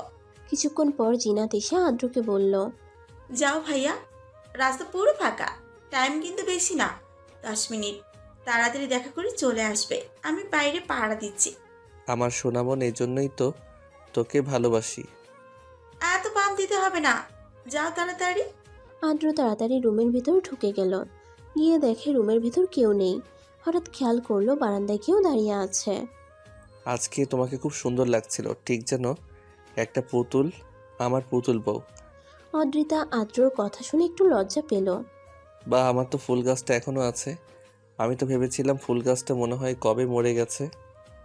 কেউ একজন বলেছিল আমি যেন তার জিনিসগুলো যত্নে রেখে দেই, সে হয়তো ভুলে গেছে। আদ্র অদ্রিতাকে টান দিয়ে তার বুকের মাঝে এনে বলল, কেউ একজন ভুলে যায়নি, তার সব কথাই মনে আছে। কিন্তু সে ভেবেছিল তার ছোট বউটা এত কিছু করতে পারবে না। কিন্তু সে তো জানতো না তার বউটা এত পাকা, সব বুঝে। কথাগুলো বলতে বলতে আদ্র অদ্রিতার ঠোঁটের দিকে এগিয়ে গেল। একে অপরের নিঃশ্বাস দুজনের মুখে আশ্রে পড়ছে। ঠোঁট প্রায় ছুতে যাবে অমনি তখন হঠাৎ কেউ, ভাইয়া হয়েছে, কে যেন আসছে এদিকে, তাড়াতাড়ি বেরিয়ে আয়। চিনাতের কথা শুনে দুজনের ধ্যান ভেঙে গেল। অদ্রিতা তো লজ্জায় মাথা নিচু করে নিল, আর আদ্র এক হাতে মাথা চুলকে ভাবল সে মাত্র কি করতে যাচ্ছিল। তাড়াতাড়ি রুম থেকে বেরিয়ে গেল আদ্র। আদ্র চলে যেতেই অদ্রিতা বড় করে একটা শ্বাস নিল। দেখতে দেখতে কেটে গেল আরো কয়েকটা দিন। অদ্রিতা আর আদ্রের বিয়ের দিন প্রায় ঘনিয়ে এলো। আগামীকাল তাদের দুজনের হলুদ, তাই আজকে সন্ধ্যা থেকেই সবকিছুর আয়োজন করা হচ্ছে। সকালে, আদ্রিতা তাড়াতাড়ি ওঠ, দেখ কয়টা বেজে গেছে, পার্লার থেকে লোক আসবে তোকে সাজাতে। তাড়াতাড়ি গোসল করে নে। এই মেয়ের বাজে কাল বিয়ে আর এখনো পড়ে পড়ে ঘুমাচ্ছে। ওঠ তাড়াতাড়ি। মা তুমি চাও তো আমি উঠে গেছি। তাড়াতাড়ি ওঠ, ওঠে ফ্রেশ হয়ে নে। অদ্রিতা উঠে তাড়াতাড়ি ফ্রেশ হয়ে কিছু খেয়ে নিল। এর মধ্যে পার্লারের লোক চলে আসলো। আজও তাকে খুব সুন্দর করে হলুদে সাজিয়ে দিল। কাঁচা হলুদ ফুলের গহনা দেখতে হলুদ পরীর মতো লাগছে। তাকে নিয়ে হলুদ স্টেজে বসানো হলো। তারপর একে একে সবাই হলুদ দিয়ে দিতে লাগলো। রাত অনেক হয়েছে, যাও সবাই ঘুমিয়ে পড়ো, আগামীকাল সকাল সকাল উঠতে হবে। আবিদা, ওয়াশরুমে নিয়ে যাও। ড্রয়িং রুম দিয়ে যাওয়ার সময় অদ্রিতা দেখলো তার বাবা বসে আছে। অদ্রিতা তাকাতেই জামিল চৌধুরী হাতের ইশারায় তাকে ডাকলো। অদ্রিতা গিয়ে তার বাবার পাশে বসলো। তার বাবার কাঁধে মাথা এলিয়ে দিল। দেখতে দেখতে আমার সেই পিচ্চি মেয়েটা আজকে কত বড় হয়ে গেছে। কালকে তার বিয়ে, এখন থেকে সে অন্য কারো ঘর আলোকিত করে রাখবে। জামাল চৌধুরীর কথা শুনে অদ্রিতা কান্না করে দিল। মেয়ের কান্নার সাথে সাথে জামিল চৌধুরী কান্না করে দিল। ছেলেদের নাকি কান্না করতে নেই, কিন্তু একটা বাবাই জানে তার মেয়েকে এত যত্ন করে মানুষ করে বড় করে অন্যের ঘরে দিয়ে দেয়, সেই ভাবার কেমন অনুভূতি হয় তা কেবল একটা বাবাই বলতে পারবে। আব্বু আমি বিয়ে করব না, আমি তো তোমাদের থেকে কোথাও যাব না, আমাকে বিয়ে দিও না, আমাকে তোমাদের কাছে রেখে দাও প্লিজ আব্বু। কান্না করতে করতে অদ্রিতা বলল। জামিল চৌধুরী মেয়ের কথা শুনে নিজেকে শান্ত করে নিল। তারপর বলল, যাও গিয়ে ফ্রেশ হয়ে নাও, অনেক রাত হয়েছে, ঘুমাতে হবে তো, তাই না? আব্বু তাড়াতাড়ি, আর কোনো কথা হবে না, যাও ফ্রেশ হও। অদ্রিতা উঠে তার রুমের দিকে চলে গেল। আর জামাল চৌধুরী মেয়ে যাওয়ার দিকে তাকিয়ে এক ফোঁটা অশ্রু বিসর্জন দিলেন। বধূ সেজে বসে আছে অদ্রিতা, অপেক্ষা শুধু বর আসার। কিছুক্ষণ পরে সবাই বলতে লাগলো, বর এসেছে, বর এসেছে। বর এসেছে কথা শুনে অদ্রিতার অদ্ভুত অনুভূতি হচ্ছে। অদ্রিতা তার রুমের জানালা দিয়ে উকি দিল। সবাই বরের সাথে টাকা নিয়ে তুমুল ঝগড়া করছে। একসময় মেয়ে পক্ষের সাথে না পেরে টাকা দিয়ে ভেতরে ঢুকলো। একটু পরে সবাই এসে অদ্রিতাকে নিয়ে গিয়ে আদ্রুর পাশে বসালো। যদিও তাদের আগে বিয়ে হয়েছিল, তারপরেও আবার নতুন করে কাবিন কলমা দুটি পড়ানো হবে। অদ্রিতাকে কবুল বলতে বললে কান্না করতে লাগলো। তাসফিয়া চৌধুরী আর জামিল চৌধুরী দুজনে অদ্রিতাকে কবুল বলতে বলল, কিন্তু তাকে দিয়ে কিছুতেই কবুল বলানো যাচ্ছে না। পাশ থেকে আদ্র অদ্রিতার হাত চেপে ধরল। অদ্রিতা তার দিকে তাকাতেই আদ্র চোখের ইশারায় কবুল বলতে বলল। কবুল কবুল কবুল। আদ্রকে কবুল বলতে বললে সে সাথে সাথে কবুল বলে দেয়। কবুল কবুল কবুল। সকলে একসাথে আমিন বলে উঠল। তারপর দুজনে রেজিস্ট্রি পেপারে সাইন করলো। সামাজিক আর ধর্ম মতে আজ থেকে তারা দুজনেই স্বামী স্ত্রী। এখন আয়নায় মুখ দেখানোর পালা। আদিবা আদ্রর সামনে আয়না ধরল। দুলাভাই আয়নাতে কি দেখতে পাচ্ছেন? আমার পিচ্চি বউ, আমার মায়াবতী, আমার প্রিয়দর্শিনী, আমার অর্ধাঙ্গিনীকে দেখছি। আদ্রর কথা শুনে সকলে চিৎকার করে উঠল। অদ্রি তুই আয়নাতে কাকে দেখতে পাচ্ছিস? আমার বরকে। সকলে ভেবেছিল হয়তো অদ্রিতা আরও কিছু বলবে, কিন্তু সকলকে অবাক করে দিয়ে শুধু এতটুকুই বলল, চলে এসেছে বিদায়ের ঘণ্টি, কনেকে বিদায় দেওয়া হবে। চারিদিকে কান্নার আওয়াজ। তাসফিয়া চৌধুরী ঘরের দরজা বন্ধ করে কান্না করছে। আর অদ্রিতার কথা তো বাদই দিলাম, সে কাঁদতে কাঁদতে তার অবস্থা নাজেহাল করে ফেলেছে। জামিল চৌধুরী অদ্রিতার হাত আদ্রর হাতের মধ্যে দিয়ে বলল, বাবা, আমার মেয়েটাকে খুব যত্ন করে বড় করেছি, তার শরীরে আমরা একটা ফুলের টোকাও লাগতে দেইনি। তুমি ওকে কখনো কষ্ট দিও না, আমার একটা মাত্র মেয়েও, ওর কষ্ট দেখলে আমরা বেঁচে থেকেও মরে যাব। আজ থেকে ওকে ভালো রাখার দায়িত্ব তোমার। আপনি চিন্তা করবেন না, সে আমার অর্ধেক অংশ। আমার অংশকে কি আমি কখনো অবহেলা করতে পারি? আপনি নিশ্চিন্ত থাকতে পারেন, ও আমার কাছে সবসময় ভালো থাকবে। আদ্রর কথা শুনে জামিল চৌধুরী একটু শান্তি পেল। অদ্রিতার কান্না থামছে না দেখে আদ্র তাকে কোলে করে নিয়ে তাদের বাড়ির সামনে চলে আসলো। আদ্রর মা লতিফা খান অদ্রিতাকে বরণ করে ঘরের ভিতরে নিয়ে গেলেন। তারপর আচার অনুষ্ঠান পালন করতে লাগলো। অদ্রিতার প্রচুর অস্বস্তি হচ্ছিল, সেটা বুঝতে পেরে লতিফা খান বললেন, অনেক রাত হয়েছে, ওকেও ঘরে নিয়ে যাও। সবাই যার যার ঘরে গিয়ে ঘুমিয়ে পড়ো, কালকে আবার ওই বাড়ি থেকে লোকজন আসবে। লতিফা খানের কথা শুনে অদ্রিতা একটু স্বস্তির নিঃশ্বাস ফেলল। লতিফা খানের দিকে কৃতজ্ঞতা দৃষ্টিতে তাকালে তিনি অদ্রিতার দিকে তাকিয়ে চোখ দিয়ে সান্ত্বনা দিল। তারপর তাকে রুমে নিয়ে গেল সবাই। ফুলে সজ্জিত বিছানায় নিয়ে গিয়ে বসিয়ে রাখা হয়েছে। সে বুঝতে পারছে বাইরে তর্ক হচ্ছে আদ্রর সাথে তার ভাই বোনদের। ভাইয়ের টাকা দাও। কিসের টাকা? আমার ঘরে আমি ঢুকবো, কিসের টাকা চাস তোরা? ভাইয়া যদি বাসর করতে চাও তাহলে টাকা দাও, না হলে বাইরে বসে থাকো। আমি ভাবিকে গিয়ে বলি আজকে ভাবির সাথে আমি থাকবো। আশ্চর্য, আমার ঘরে আমি যাব, তোদের টাকা দিয়ে কেন যেতে হবে? ভাই এটা নিয়ম। কিসের নিয়ম? আমি এগুলো মানি না। দরজার সামনে থেকে সর এখান থেকে। টাকা দিয়েই তোমাকে রুমে ঢুকতে হবে, তাছাড়া ঢুকতে পারবে না। কত টাকা নেবে? 50,000। টাকা কি গাছে ধরে যে চাইলেই পাওয়া যায়? কম করে 50,000। টাকা হাসেই ধরে, টাকা দাও না হলে ফটো। আচ্ছা টাকা দিব, আমার কাছে ওয়ালেট নেই। ওয়ালেট আমার রুমে। রুমে ঢুকতে দে, তারপর দিচ্ছি। কেউ ঢুকতে দিবে না। তখন জিনাত বলল, আচ্ছা ভাই, যখন দিতে চেয়েছো তখন টাকা দিবে। ভাই ঢুকতে দে তোরা। জিনাতের কথা মতো সবাই আদ্রকে ভিতরে ঢুকতে দিল। আদ্র ভেতরে ঢুকেই দরজা আটকে দিল। সকলে জোরে জোরে দরজা ধাক্কাতে লাগলো, কিন্তু কোনো কাজ হলো না। কোনো কাজ হবে না, যা কালকে সকালে টাকা পেয়ে যাবি। সবাই দাঁত কিরমির করে জিনাতের দিকে তাকালো। জিনাত একটু ঘাবড়ে গেল। তার ভাই যে এমন বাটপারি করবে কে জানতো। সবাই এভাবে তাকিয়েছিস কেন? ভাইয়া যখন বলেছে কাল সকালে দেবে, তো কাল সকালে টাকা দিয়ে দিবে। ভাইয়া কখনো কথার খেলাপ করে না। যা এখন রুমে শুয়ে পড় যার মতন। জিনাত উল্টো রাগ দেখিয়ে চলে গেল। কিছু দূর যদি কেউ একজন জিনাতকে টান দিয়ে একটা রুমের ভিতরে বন্দি করলো। কে? চিৎকার করে বলতে লাগলে সামনে তাকিয়ে দেখলো রুদ্র। ও তুমি? আমি তো ভয় পেয়ে গিয়েছিলাম, ভাবলাম কে না কে। আর একটু হলে আমার প্রাণ পাখিটা বের হয়ে যেত। আমার পাখিটাকে আমি ছাড়া আর কারো ধরার সাহস আছে? হয়েছে, আর বলতে হবে না। এখন কি বলবে তাড়াতাড়ি বলো। তোমার বাবাকে বলো না তাড়াতাড়ি আমাদের বিয়ের ব্যবস্থা করতে। তোমার ছাড়া আর কতদিন একা একা থাকবো, আর ভালো লাগে না। মাত্র তো ভাইয়ের আর বিয়ে হলো, একটু সবুর করো, সবুরে মেওয়া ফলে। সবুর করবো, তাহলে একটা চুমু হয়ে যাক। রুদ্রর কথা শুনে জিনাত ধাক্কা দিয়ে রুম থেকে বেরিয়ে গেল। রুদ্র জিনাতের যাওয়ার দিকে অসহায় ভঙ্গিতে তাকিয়ে রইল। যাও ফ্রেশ হয়ে এসো, অনেক প্রেশার গেছে তোমার শরীরের উপর আজকে। আদ্রর কথা শুনে তাড়াতাড়ি ফ্রেশ হতে চলে গেল অদ্রিতা।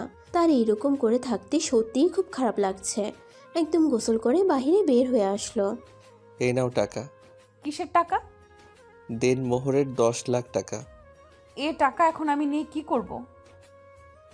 তোমার ইচ্ছা, তুমি যা করার করো। বলিয়ে আদ্র ফ্রেশ হতে গেল। আর অদ্রিতা টাকাগুলো নিয়ে আলমারির ভিতরে রেখে দিল। ফ্রেশ হয়ে বের হতেই দেখলো অদ্রিতা ড্রেসিং টেবিলের সামনে দাঁড়িয়ে চুলে চিরুনি করছে। সেই চুল থেকে টপ টপ করে পানি পড়ছে। ভেজা চুল আঁচড়াবে না, তাহলে চুলের গোড়া নরম হয়ে যায়। আর চুল ভালো করে তো মুছে নাও। দেখি ভালো করে বসো, আমি মুছে দেই চুলগুলো। খবরদার চুলের যত্নে অবহেলা করবে না। তোমার থেকে তোমার চুলটা আমার বেশি প্রিয়। সবার প্রথমে তোমার চুল দেখে আমি তোমার প্রতি দুর্বল হয়েছিলাম। আদ্র কথা বলছিল আর অদ্রিতা চুল মুছে দিচ্ছিল। আদ্রর কথা শুনে অদ্রিতার মনে ভালো লাগা ছুঁয়ে গেল। একটা মেয়ে চাই তার জীবনে এমন কেউ আসুক যে তাকে আগলে রাখবে, তার যত্ন নেবে। চুল মোছা হতেই অদ্রিতা উঠে দাঁড়ালো। সামনের দিকে এগোতেই আদ্রর বুকের সাথে ধাক্কা লাগে। কপাল ঘষতে ঘষতে আদ্রর দিকে তাকাতেই তার বুক ধুপ করে উঠল। সে তো একটা মেয়ে, সে জানে একটা ছেলের চাহনি। দেখেই বুঝে ছেলেটা তার কাছে কি চাই। আদ্র ধীরে ধীরে তার কাছে এসে তার চুলে মুখ গুজে দিয়ে জোরে জোরে কয়েকটা শ্বাস নিল।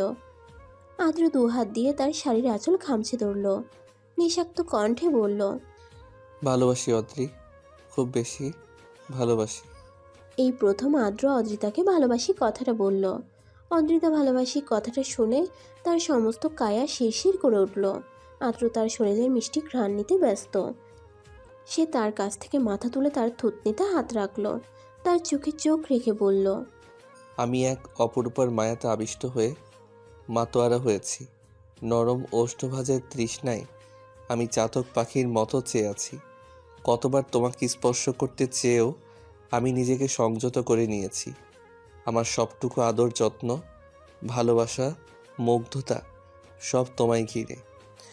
তোমাকে শুষে নেওয়ার অনুমতি কি আমাকে দেবে? অনুমতি কি দেবে দুটি সত্তায় এক হয়ে যাওয়ার, যেখানে থাকবে না কোনো বাধা, থাকবে শুধু দুজনের ভালোবাসা? নিশালো কণ্ঠের কথাগুলো তার মনে ঝড় তুলে দিয়েছে। তার মন বলছে, এই পুরুষের ভালোবাসায় তুই আজ ভেসে যা। নিজের অর্ধাঙ্গের মন খোলা স্বীকারোক্তিতে কোনো নারী তাকে ফিরিয়ে দিতে পারবে না। অদ্রিতা আর না পেরে তার হাতে শক্ত করে আদ্রকে জড়িয়ে ধরল। খামচে ধরল আদ্রের টি শার্ট। নিজেকে স্বেচ্ছায় সমর্পিত করলো। জানান দিল নিজের সম্মতি। নীরব সম্মতিতে আদ্র আর নিজেকে ধরে রাখলো না। অদ্রিতাকে কোলে তুলে নিয়ে বিছানার মাঝ বরাবর শুয়ে দিল। নিজের শরীর থেকে টি শার্টটা খুলে ফ্লোরে ছুঁড়ে মারল। নিজের শরীরের সবটুকু ভার ছেড়ে দিল তার উপর। ধীরে ধীরে দুজোড়া ওষ্ঠ এক হলো। রাত যত গভীর হলো, দুজনের ভালোবাসাও তত গভীর হতে থাকলো। স্তব্ধ রুমে শুধু শোনা যাচ্ছে দুটো মানবের নিঃশ্বাসের শব্দ, যা একে অপরের ভালোবাসার গভীরতা জানান দিচ্ছে। জানালা ভেদ করে সূর্যের আলো অদ্রিতার মুখের উপর এসে পড়ছে। সূর্যের সোনালি আলোয় তাকে যেন একটু বেশিই সুন্দর লাগছে। আর তার দিকে এক ধ্যানে তাকিয়ে আছে আদ্র। সূর্যের আলো থেকে বাঁচতে অদ্রিতা আদ্রর উন্মুক্ত বুকে মুখ গুজে দিল। আদ্র অদ্রিতার মুখের উপর থেকে চুলগুলো সরিয়ে দিল। হঠাৎ তার মাথায় দুষ্টু বুদ্ধি এলো। সে তার সম্পূর্ণ মুখে চুমুতে ভরিয়ে দিল। অদ্রিতা পিটপিট করে চোখ খুলে তাকালো। প্লিজ একটু ঘুমাইতে দেন। সারাটা রাত আপনার জন্য ঘুমাইতে পারিনি। কেন, আমি কি করেছি যে ঘুমাতে পারোনি? এতগুলো ভালোবাসা দিয়েছেন। সত্যি এখন আর একটু ভালোবাসি? হঠাৎ করে তার টনক নড়ল। এগুলো কি বলছে এতক্ষণ সে? তাড়াতাড়ি করে আদ্রর কাছ থেকে আসতে নিলেই ব্যথায় চিৎকার করে উঠল। আহ! কি হয়েছে, বেশি ব্যথা করছে? আদ্রর কথা শুনে অদ্রিতা কান্না শুরু করে দিল। আদ্র তাকে কোলে নিয়ে ওয়াশরুমে গেল। তারপর দুজনে একসাথে ফ্রেশ হয়ে বের হলো। অদ্রিতাকে বিছানায় শুয়ে দিয়ে বলল, তুমি শুয়ে থাকো, আমি তোমার জন্য খাবার আনছি। খাবার খেয়ে ওষুধ খেয়ে ঘুমাবে, দেখবে ভালো লাগবে। আদ্র চলে গেল খাবার আনতে। মম, খাবার দাও তো, অদ্রিতার জন্য নিয়ে যাব। আদ্রর কথা শুনে তার মামি পাশ থেকে বলল, নতুন বউ নিচে এসে সবার সাথে খাবে না, রুমে এখনও শুয়ে আছে। হঠাৎ এখনকার যুগের মেয়েদের কোনো আদব কায়দা নেই। কথা শুনে লতিফা খান কিছু বলতে যাবে, তার আগে আদ্র বলে উঠল, আসলে কি বলেন মামি, আমার বউকে নিয়ে আপনার না ভাবলেও চলবে। আমার বউকে আদব কায়দা শেখাতে হবে না, আপনি বরং পারলে আপনার মেয়েকে ভালো করে আদব শিখিয়ে দিন। আদ্রর কথা শুনে তিনি চুপ হয়ে গেলেন। আদ্র খাবার নিয়ে রুমে চলে গেল। অদ্রিতাকে খাইয়ে ঘুম পাড়িয়ে দিল। কেটে গেছে আরও 2 দিন। বিয়ের আমেজ শেষ বলেই চলে যাচ্ছে যার যার নিজ গন্তব্যে। বাবা, আপনি এখানে আর কিছুদিন থাকতে পারতেন। বৌমা কি বলো, শহরের জীবন ভালো লাগে না? আদ্র দাদু ভাইয়ের বিয়ের কারণে এসেছিলাম, বিয়ে শেষ, এখন চলে যেতে হবে না? আর কিছুদিন থেকে যান না বাবা, এটাও তো আপনার বাড়ি। দাদু, আর কিছুদিন থেকে যান না, সবাই একসাথে আনন্দ করে থাকা যাবে। দিদি ভাই, এখানে আমার মন থাকে না, মন পড়ে থাকে ওই বাড়িতে। তোমার দাদির কত স্মৃতি জড়িয়ে আছে ওই বাড়িতে, তাকে ছাড়া তো থাকতে পারি না। রায়হান খানের কথা শুনে কেউ কিছু বলল না। কি হলো, আমার বউটা এত রাতে বেলকনিতে দাঁড়িয়ে আছে কেন? সবাই চলে যাচ্ছে, বাড়ি ফাঁকা হয়ে গেল, শুধু আমরা 4 জনই আছি। জিনাত আপু তো কালকে চলে যাবে হোস্টেলে। তুমি আর বাবা তো সারাদিন অফিসে থাকো, কাজে ব্যস্ত থাকো। মামনিও কাজে ব্যস্ত থাকে। একা একা কি ভালো লাগে বলেন আপনি? একা কেমন করে, আমি আছি না। আর যখনই তোমার খারাপ লাগবে মমের কাছে চলে যাবে, মা তোমার বাবার বাড়িতে যাবে, কেউ কিছুই বলবে না। কিছু বললে বলবো আমি যেতে বলেছি। তাতেও যদি মন ভালো না হয়, দরকার পড়লে আমি অফিসে গিয়ে সব সময় তোমার সাথে ভিডিও কলে জয়েন হয়ে থাকবো, কোনো সমস্যা? আপনি বসেন, আমি খাবার নিয়ে আসছি আপনার জন্য। ম্যাম, আমি অনেকক্ষণ আগে এসেছি, আপনি হয়তো বুঝতে পারেননি। আমি ফ্রেশ হয়ে খাবার খেয়ে আপনার কাছে আসলাম। আমি তো বুঝতেই পারিনি। বুঝবেন কিভাবে? আপনি তো আপনার চিন্তায় মগ্ন। সরি। সরি দিয়ে কাজ হবে না, এখন আমার ভালোবাসা চাই। আজকে কোনো ভালোবাসা নেই, সরেন এখান থেকে। আপনার দিন দিন খুব বেশি ফাজিল হয়ে যাচ্ছেন। কে শুনে কার কথা, আর কিছু বলতে না দিয়ে অদ্রিতাকে কোলে তুলে নিল। কোনো কথা না, শুধু ভালোবাসাবাসি হবে, কোনো ছাড়াছাড়ি হবে না। সময় কখনো কারোর জন্য থেমে থাকে না। দেখতে দেখতে 8টা মাস পেরিয়ে গেল। এই 8 মাসে বদলে গেছে অনেক কিছু। জিনাত আর রুদ্রের বিয়ে হয়ে গেছে। জিনাত এখন তার শ্বশুর বাড়িতেই থাকে। অদ্রিতা নিয়মিত ভার্সিটিতে যায়। আদ্র প্রতিদিন নিয়ম করে অদ্রিতাকে ভার্সিটিতে নিয়ে যায়, নিয়ে আসে। দোস্ত, আমার বাড়ি থেকে বিয়ের সম্বন্ধ দিচ্ছে। এটা তো ভালো কথা, আমরা একটা বিয়ে খেতে পারবো। দোস্ত, তুই মজা করিস না, সত্যি আমি সিরিয়াস। আমার বাসা থেকে বিয়ের সম্বন্ধ দেখছে। কেন, তুই কি কাউকে পছন্দ করিস? যদি কাউকে পছন্দ করে থাকিস তাহলে বাড়িতে বলে দে। না রে, এমন কোনো পছন্দ নেই, থাকলে তো তুই জানতে পারতিস। তাহলে তো চিন্তা করছিস, রাজি হয়ে যা। দোস্ত, তোর ছেলে হলে আমার মেয়ে হলে সাথে বিয়ে দেব। ভালো বুদ্ধি না? তাদের কথার মাঝে আদ্র চলে আসলো। ও দেখ, ভাইয়া চলে এসছে, তুই যা। আমাদের সাথে তুই যাবি না? না, আজকে যাব না দোস্ত, আমার একটু কাজ আছে, তোরা যা, আমি পরে আসছি। আদিবা চলে গেল। অদ্রিতা এসে গাড়ির ভিতরে বসলো। আদ্র প্রশ্ন করল, আদিবা বাসলো না? না, ওর কি যেন কাজ আছে, কাজ শেষে তারপরে আসবে। জানেন, তুমি না বললে জানবো কেমন করে? আদিবার জন্য ওর বাড়ি থেকে ছেলে দেখছে। ও দোস্ত, আগামীকাল আমাকে ছেলেপক্ষ দেখতে আসবি, তুই আসবি কিন্তু প্লিজ। সরি দোস্ত, আমি তো যেতে পারবো না। আগামীকাল রায়হান ভাইয়ের জন্য মেয়ে দেখতে যাবে সবাই, আমাকে যেতে বলেছে। আমি তো তোর কেউ না, তাই না? এখন সব তারাই। আদিবা রাগ করে ফোন কেটে দিল। কি হয়েছে, এমনভাবে মুখটা গোমড়া করে বসে আছো কেন? দেখুন না, আদিবা রাগ করলো আমার সাথে। কালকে কে রায়হান ভাইয়ের জন্য মেয়ে দেখতে যাবে? অন্যদিন গেলে হয় না? আদিবাকে আগামীকাল দেখতে আসবে ছেলেপক্ষ। এখন ঘুমিয়ে পড়ো, অনেক রাত হয়েছে। আগামীকাল হোক, তারপরে সব বুঝতে পারবা। আদ্র অদ্রিতাকে নিজের বুকের মধ্যে জড়িয়ে ঘুমিয়ে পড়ল। আদিবা ছেলে পক্ষের সামনে মাথা নিচু করে বসে আছে। সে ভীষণ নার্ভাস। তার এখন অদ্রিতার উপর প্রচুর রাগ হচ্ছে। এই নাকি সে তার বেস্ট ফ্রেন্ড, মানে? হঠাৎ পরিচিত কণ্ঠ শুনতেই চোখ তুলে সামনে তাকালো। সামনে তাকাতেই হতবাক। সে কি বলবে ভেবে পাচ্ছে না। ভাই সাহেব, মেয়েকে তো আমরা আগে থেকে চিনি, মেয়ে আমাদের পছন্দ। এখন শুধু ছেলে মেয়ে দুজনে একসাথে কথা বলুক। অদ্রিতা বা ওদের দুজনকে একটু নিয়ে যাও, আলাদা কথা বলুক। অদ্রিতা আদিবা আর রায়হানকে নিয়ে আদিবার রুমে দিয়ে আসলো। অদ্রিতা রুম থেকে বেরিয়ে যেতেই আদিবা বলে উঠল, আপনি? হ্যাঁ, আমি। আজকে তো আপনার খবর আছে, ওই কুত্তি সব জানতো আর আমাকে কিছুই বলেনি। এখানে ভাবিকে টেনে কোনো লাভ হবে না। ভাবি কিছুই জানতো না। এখানে আসার পরে ভাবিকে সব কিছু জানানো হয়েছে। আমি আপনাকে বিয়ে করব না। কেন? আমাকে বিয়ে করলে কি সমস্যা?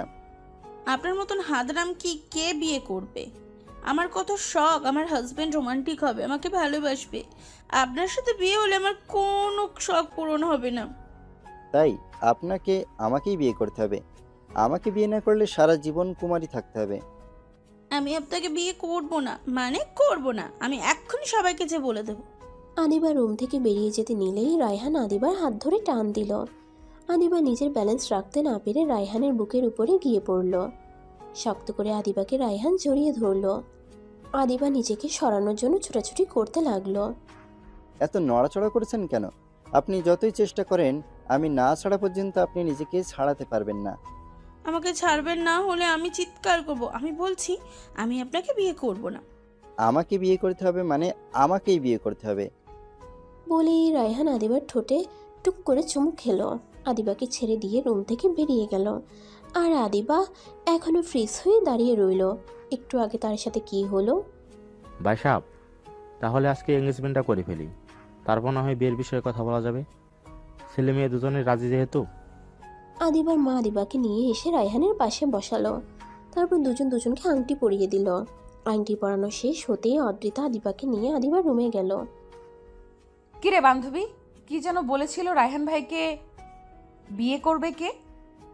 আজ দেখি সেই তুই বিয়েতে রাজি হয়ে গেলি। তুই চুপ করবি? তোর দেওয়ার একটা লুচু আমাকে। এইটুকু বলেই আদিবা নিজের মুখ চেপে ধরল। তুই সব জানতিস, আমার সাথে তুই বেইমানি করেছিস।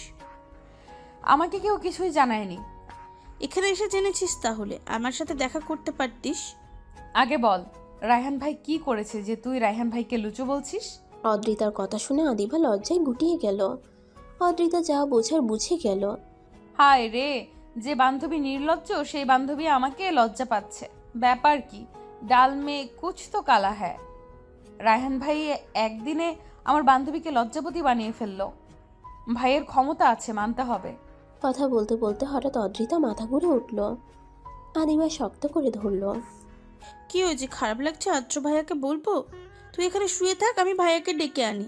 আদিবা তাকে শুইয়ে দিয়ে আদ্রকে ডাকতে গেল। ভাইয়া, অদ্রিতার নাকি শরীরটা ভালো লাগছে না। আদিবার কথা শুনে আদ্র তাড়াতাড়ি অদ্রিতার কাছে গেল।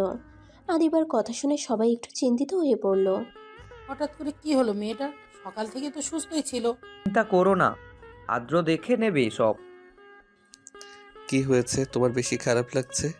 না, ভালো লাগছে না, কেমন যেন বমি বমি আসছে। বাসায় চলেন, এখানে আর থাকতে ইচ্ছে করছে না। চলো ডাক্তারের কাছে যাই। না, ডাক্তারের কাছে যেতে হবে না, বাসায় গেলে ঠিক হয়ে যাবে। আদ্র তাকে কোলে তুলে নিয়ে ড্রয়িং রুমে গেল। কি হয়েছে? বেশি অসুস্থ? ডাক্তারের কাছে নিয়ে যা। তোমরা টেনশন করো না, ঠিক আছে। আমি ওকে নিয়ে বাসায় যাচ্ছি। তোমরা সব কথা বলে বাসায় এসো। আদ্র তাকে নিয়ে চলে গেল। দেখতে দেখতে রায়হান আর আদিবার বিয়ে সম্পূর্ণ হলো। ভাইয়া 25,000 দিবেন, তাছাড়া রুমে ঢুকতে পারবেন না। ভাবি, আপনি তো আমার দলে থাকবেন তাই না? আজকে আমি কারো ভাবি না, আজকে আমি আমার বান্ধবীর বেস্ট ফ্রেন্ড। সো কোনো কথা না বলে তাড়াতাড়ি টাকাটা হাতে ফেলুন। অদ্রিতার কথা শুনে আর কিছু না বলে রায়হান টাকা দিয়ে রুমে গেল। রুমের ভিতরে ঢুকেই আদিবাকে ফুলের সজ্জিত বিছানার মাঝখানে বসে থাকতে দেখল। রায়হান ধীরে ধীরে বিছানার দিকে যেতে লাগলো। আদিবা বুঝতে পারলো রায়হান তার দিকে এগিয়ে আসছে। সে নিজেকে আরেকটু গুটিয়ে নিল। রায়হান আদিবার মুখের সামনে থেকে ঘুমটা সরিয়ে ফেলল। মাশাল্লাহ, আমার বউটাকে খুব সুন্দর দেখতে লাগছে। রায়হানের কথা শুনে আদিবার গালগুলো লজ্জায় লাল হয়ে গেল। রায়হানের দৃষ্টি আদিবার টকটকে রাঙা দুটো ঠোঁটের দিকে। রায়হান ঠোঁটের দিকে ক্রমশ এগিয়ে গেল। দুজোড়া নরম ঠোঁট এক হয়ে গেল। কে যেন বলেছিল তার বর রোমান্টিক হবে। আজকে দেখাবো রোমান্টিক কাকে বলে এবং কত প্রকার ও কি কি। রায়হানের কথায় আদিবা লজ্জায় একাকার হয়ে গেল। রায়হান আদিবাকে আপন করে নিতে ধৈর্য হারা, আর আদিবা রায়হানকে সামলাতে ব্যস্ত। কি হয়েছে? এভাবে তাকিয়ে কি দেখেন? সরেন এখান থেকে সবাই, ওদেরকে ওদের মতো থাকতে দেন। আদ্র রুমে ঢুকতেই অবাক। চারদিকে ছোট ছোট মোম দিয়ে সুন্দর করে সাজানো। মনে হচ্ছে আজকে তার ভাইয়ের না, তারই বাসর রাত। বিছানার উপর থেকে জামা কাপড় তুলতেই জামা কাপড়ের ভেতর থেকে একটা কাগজ বেরিয়ে এলো। কাগজটা খুলতেই দেখলো ভেতরে লেখা, আমি বারান্দায় দাঁড়িয়ে আছি, ফ্রেশ হয়ে তারপরে আমার কাছে আসুন।